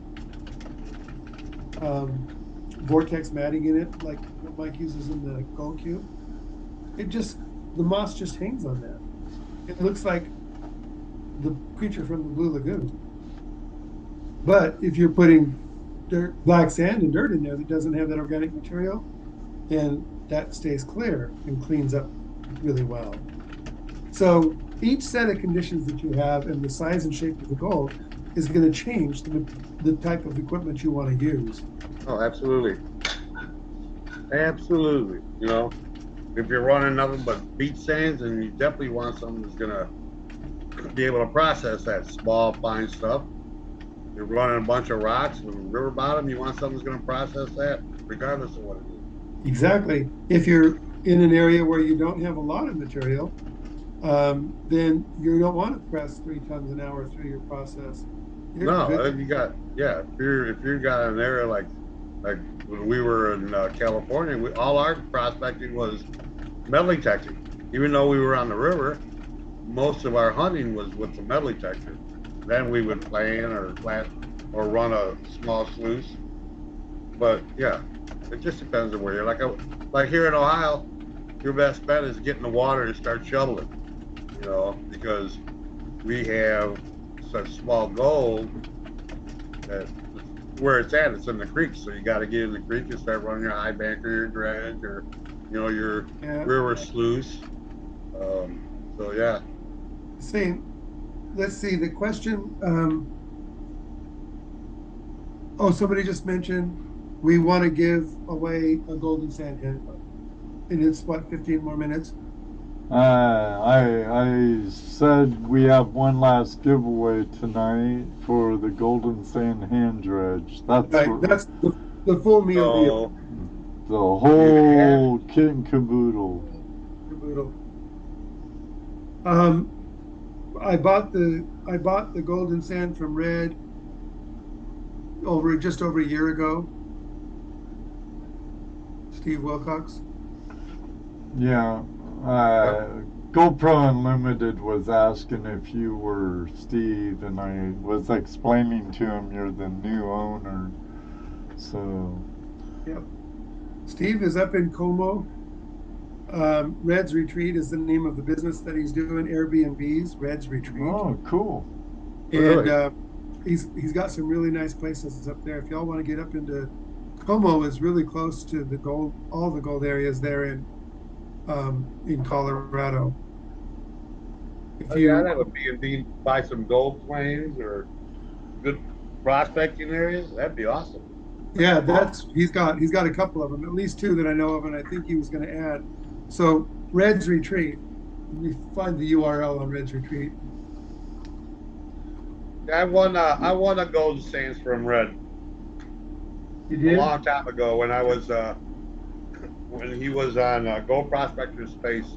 I think I just gotten into prospecting myself, and was listening to their show and Red. I don't remember if Mike was on there with him. Retreat and guest house. No, that ain't it. But anyways, I just put it up on there. Oh, okay. But Red will talk your ear off. oh yeah, he did too. He was on that show that night. I remember him. I'm pretty sure it was Mike was with him. Probably Mike and Red are partners on GoQ. Right. Yeah. Yeah. Also, the banjo pan Red helped Mike with Designing it. Yeah. I wonder if those two are gonna put out another movie. What was Gold that? Mint? So I think they have still left over some of those. Right. It was funny. I have it out in my shed. I watch it from time to time. That was funny. Hey, and as far as movies is concerned, the Ballad of Buster Scruggs. If anyone can look at that Ballad of Buster Scruggs, one of the segments in there was about gold prospecting. Yeah, I like that one. I recommend that for anyone who is thinking about filing a claim, wants to learn about it. Look at the Ballad of Buster Scruggs, the gold prospecting section. It doesn't end well, but there's a lot of good stuff in it. Well, yeah, I like the way how it shows how they used to look for pockets or the source and pockets and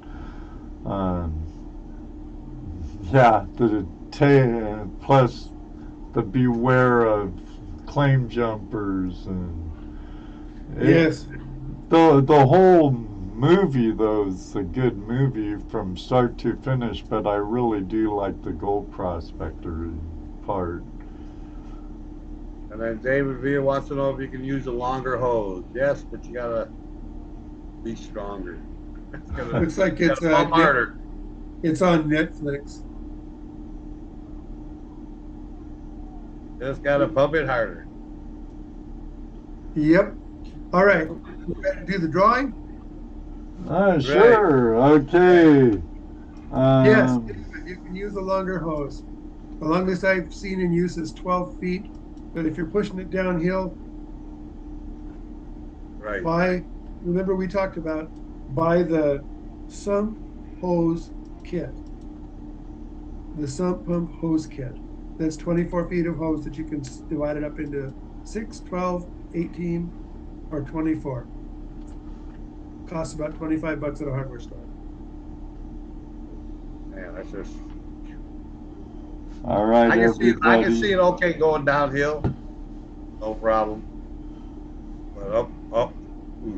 Make sure you keep those fingers walking, but I think I'll do a keyword. Keyword. Type it as you see it.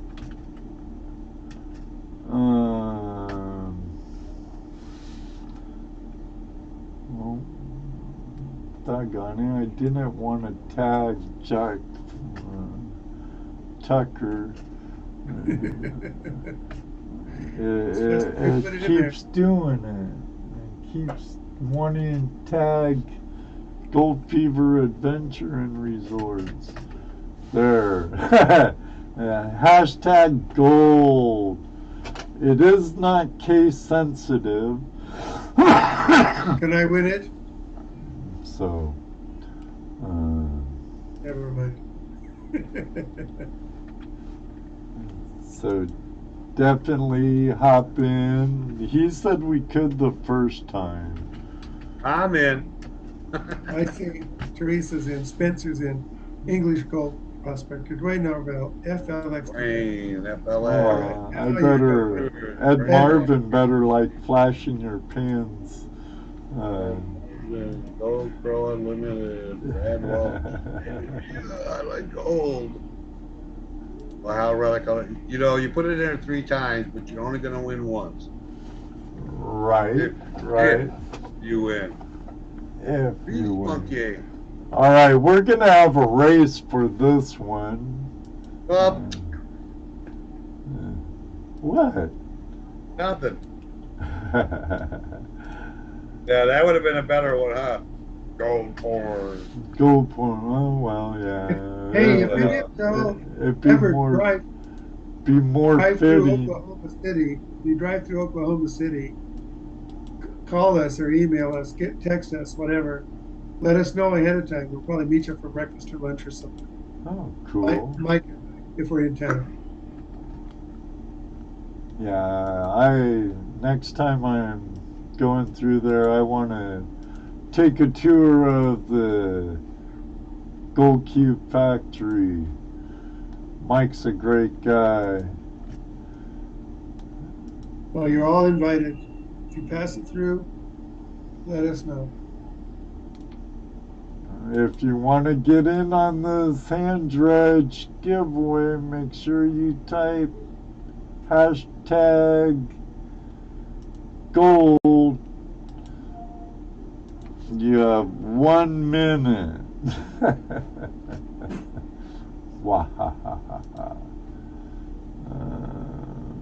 And that's Jesse, you'll be in McAllister, Oklahoma. you better type it in, Jesse. Don't you want in on it? I did already. Oh, I don't see it marked as eligible. I call this Gold Sand Extreme Hybrid Pro. I'm going to rename it. It's going to be Golden Sand. I'm going to put out new logo, new colors, and I'm going to rename the product in addition to adding a new product line. Lots of interesting stuff. And if you treat me well, I might send you hats to give away on the show once I get it. Oh, nice. Hey, Ted. Yeah. Treat them real nice, and maybe you can get them to send us one to play with. Don't I treat everybody nice? All right. What the heck? I'm having the same problem you were having. It keeps wanting to tag somebody. There, I got it. It probably keeps wanting to tag Jack Tucker. Yep, it does. Teresa, I need to shorten your name, girl. And Spencer, yours also. And Mary, yours. And Grease Monkey, yours. English Gold Prospector, shorten yours. Let me see, double check my list. Guido, you don't, he must not be here anymore.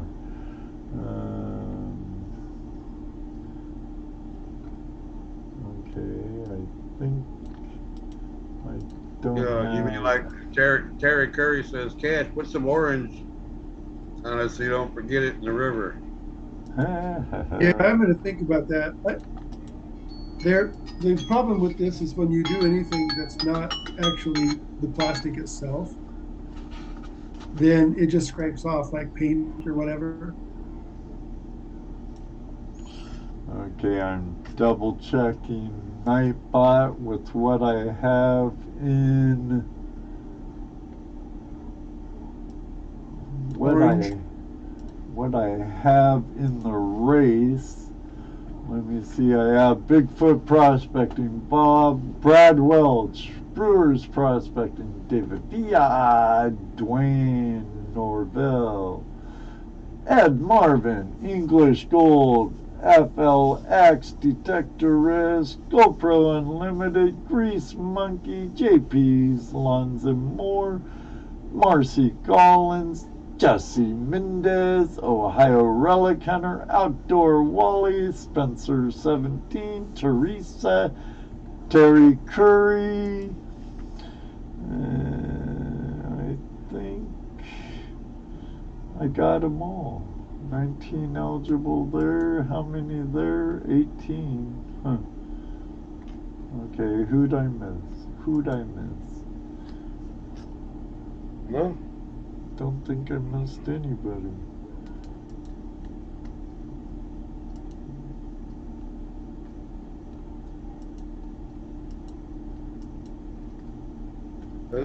Doesn't green tape disappear underwater? It's not because it disappears, it's because people try to run off with it. Oh. Oh, Ken Carbon, I think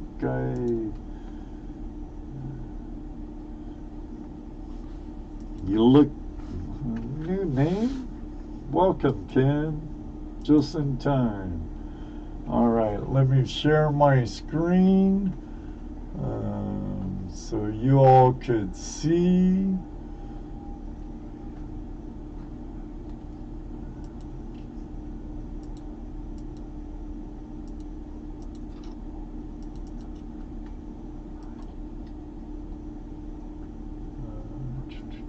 So how is David Urich doing? I haven't heard from him in a while.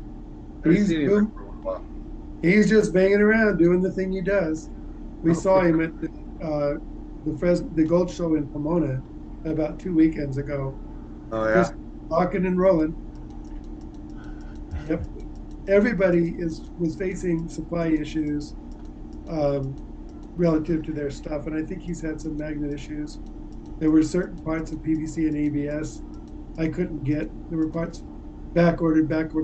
What's really funny now is I get 1,100 from different suppliers. They were all back ordered. They all come in at once.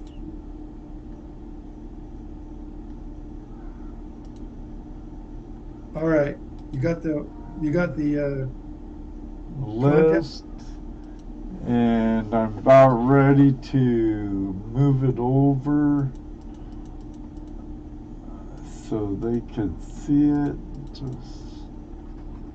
All right, there we go.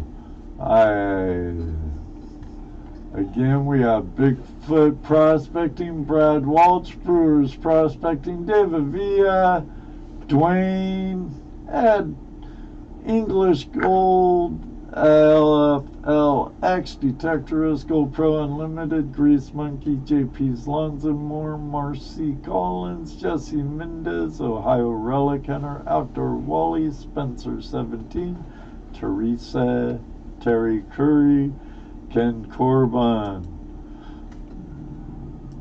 Double check. Yep. We're good there. All right. Minute and a half. Where's RST? Is he on there? Who? Randy, Scotty, Tony. Randy, Scotty, Tony. No, he didn't plug it in. Did I you? didn't get an You have email. to do hashtag gold, Randy. Hashtag gold. Hurry up, Randy. Oh, he missed the clock. He did. Guido said okay. he did. He said it's all good. Go. Okay, well, let me add Thomas, Randy, Scotty, Tony. It's very easy. Guido.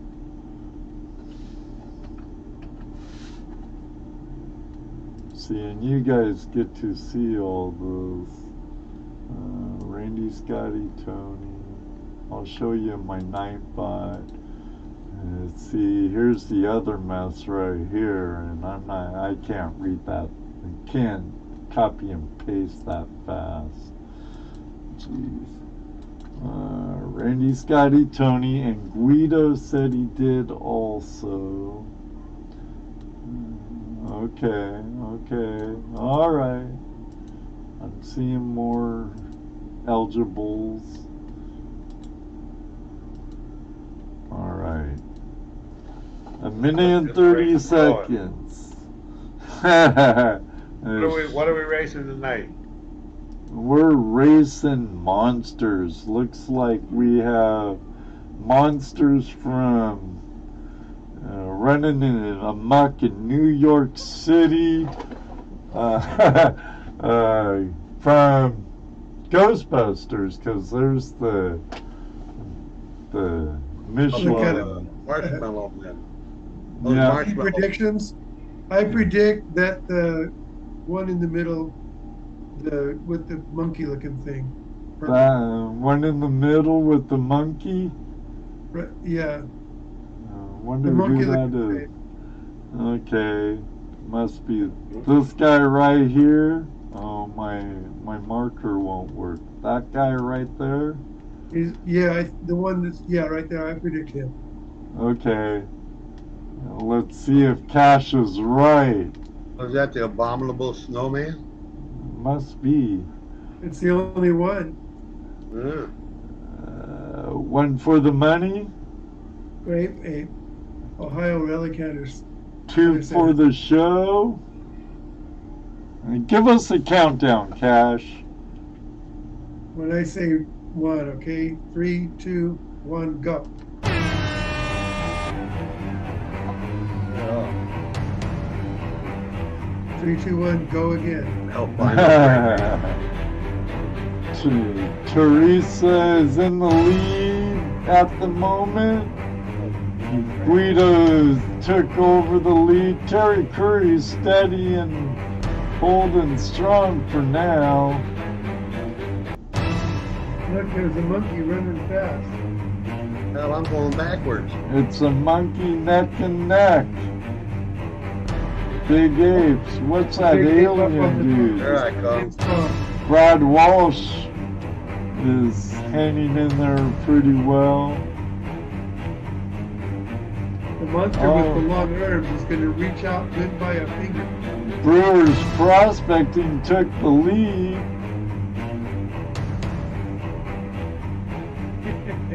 30 look. seconds left. Mendez is hurrying now.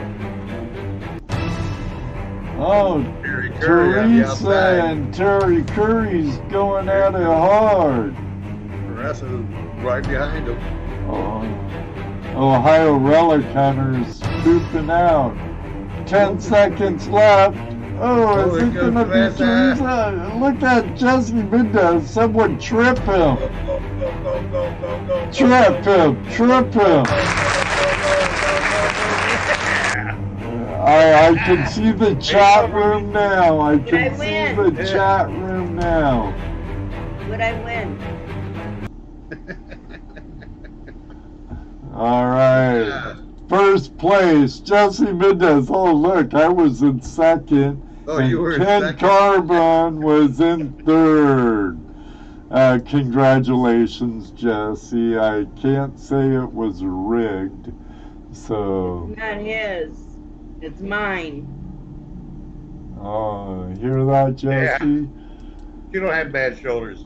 Well, Jesse, are you present in the chat room? Let me see. Let me check. Is Jesse there? 8, 9, 10. I don't see him reply in the room. Sorry, it's too late.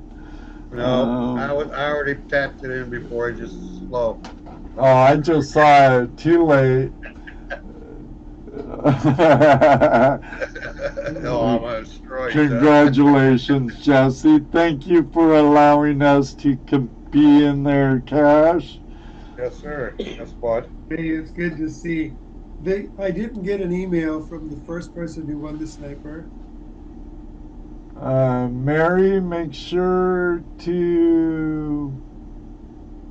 It was Mary, right? Mary Collins.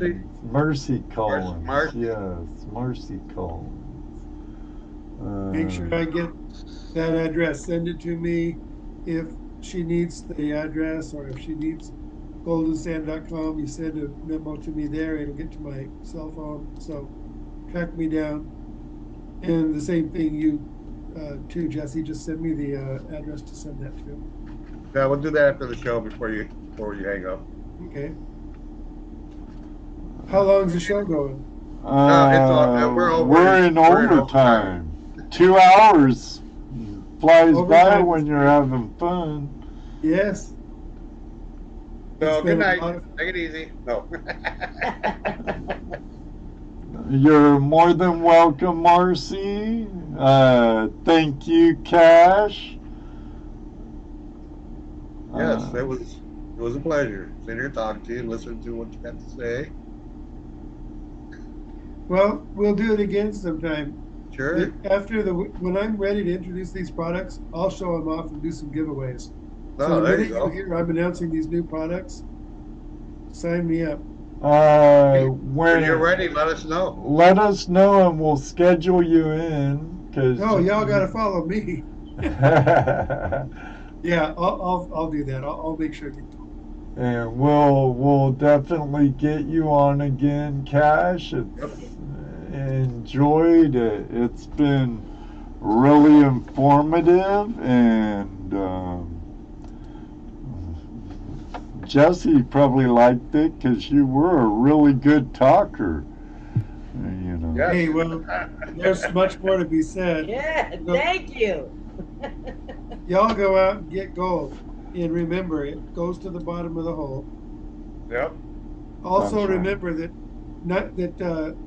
90% of the gold is in the 10% of the 10% of the low. So don't waste your time panning the overburden unless you don't have anything else to do. Right. Once you know there's not a flood gold deposit, burrow through the overburden. Let someone else pan it. Well, again, that depends on your situation too. Yes, but once you know, that's why prospecting is so important. Once you know where the gold layer is, that's the with the creek that we go to, it's for the most part flood gold every year gets replaced. Yeah. So then what you do is you take the top, you run the top. Yeah. So we run dirt. Yeah. Our objective is to run as much dirt as we can, because it's all scattered within like the first 18 inches every year. Go back in there and do it again. The thing, But that's our area. You know, that's the way our area works out. The pain that I have is different. The pain that I have is there's no gold in Oklahoma, so I go on a claim 3 hours here, 8 hours here, 10 hours here. I'm not developing any claims, So my entire time is spent prospecting. I really don't get a chance to work anything. I drive 2 hours to go to our creek. Yeah, yeah. Talking 20 hours. 30. And Been it's there really too. funny. But it's really funny because anywhere you go, you always got to go a couple hours. When we were in California, we're in gold country. Couple hours. A couple hours every morning. Closest gold we have is Colorado, and it's about 12 hours, 10, 11, 12. So that's why we do it in between the route when we're doing the gold stones and stuff. Well, and then of course you got some people who are, they just go out their back door and they metal detect or jump down. Right, find nuggets. 20 minutes. And we know people like that. Yes. Well, they say that Jesse James robbed and hid gold throughout Oklahoma, Kansas, Missouri. Oh, yeah. The Knights of the Golden Circle caches. Outdoor Wally says he just checked. He says he's had his gold sand hand dredged for 7 years. Going strong. Nice, Yes. nice. If anything part of that breaks, let me know. And if y'all have pictures of you using it, send them to me as well. Thank you, Marcy. I'll get some video of my wife using it. Also, or my 2 or 3 strokes on it. besides thanking Cash for joining us, I'd like to thank our podcast listeners who listen to the replay over on Spotify and Anchor. And our lurkers who sit back and listen and laugh. That's right. Enjoy themselves. We love our lurkers also. We love our lurkers. And I noticed some newcomers to tonight's show. Thanks for being here and joining us. I hope to see you next time. I see my brother just jumping in. Just jumped in. He was lurking. Yeah, speaking of lurkers, besides your brother, Two Toes just put out a video, or Jeff did. Let's go. Jeff actually beat Two Toes on the gold weight. Oh, wow. Oh, wow. That's amazing. And I think, I'm not sure because they didn't really weigh it, but I think Two Toes got Jeff on lead. Was it nails? Yeah. Vendetta Prospecting, how you doing, Mike? Good to see you. You're welcome. You're welcome. Thanks for joining us. We're here every Tuesday night, and we have been without fail for the past 5 years. And I plan on keep going until I can't go no more. So, but for tonight, we want to say goodnight. That's right. So long, farewell. Next week's guest, we have Detect the Shore, formerly known as Dive and Detect. Mark and Angela joining us.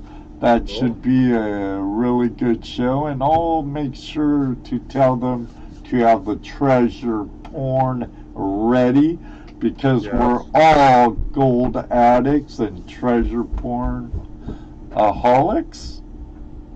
Okay, and next week, everyone, I'll do my best to make sure that start stream go live button is clicked before I do my pre-show countdown.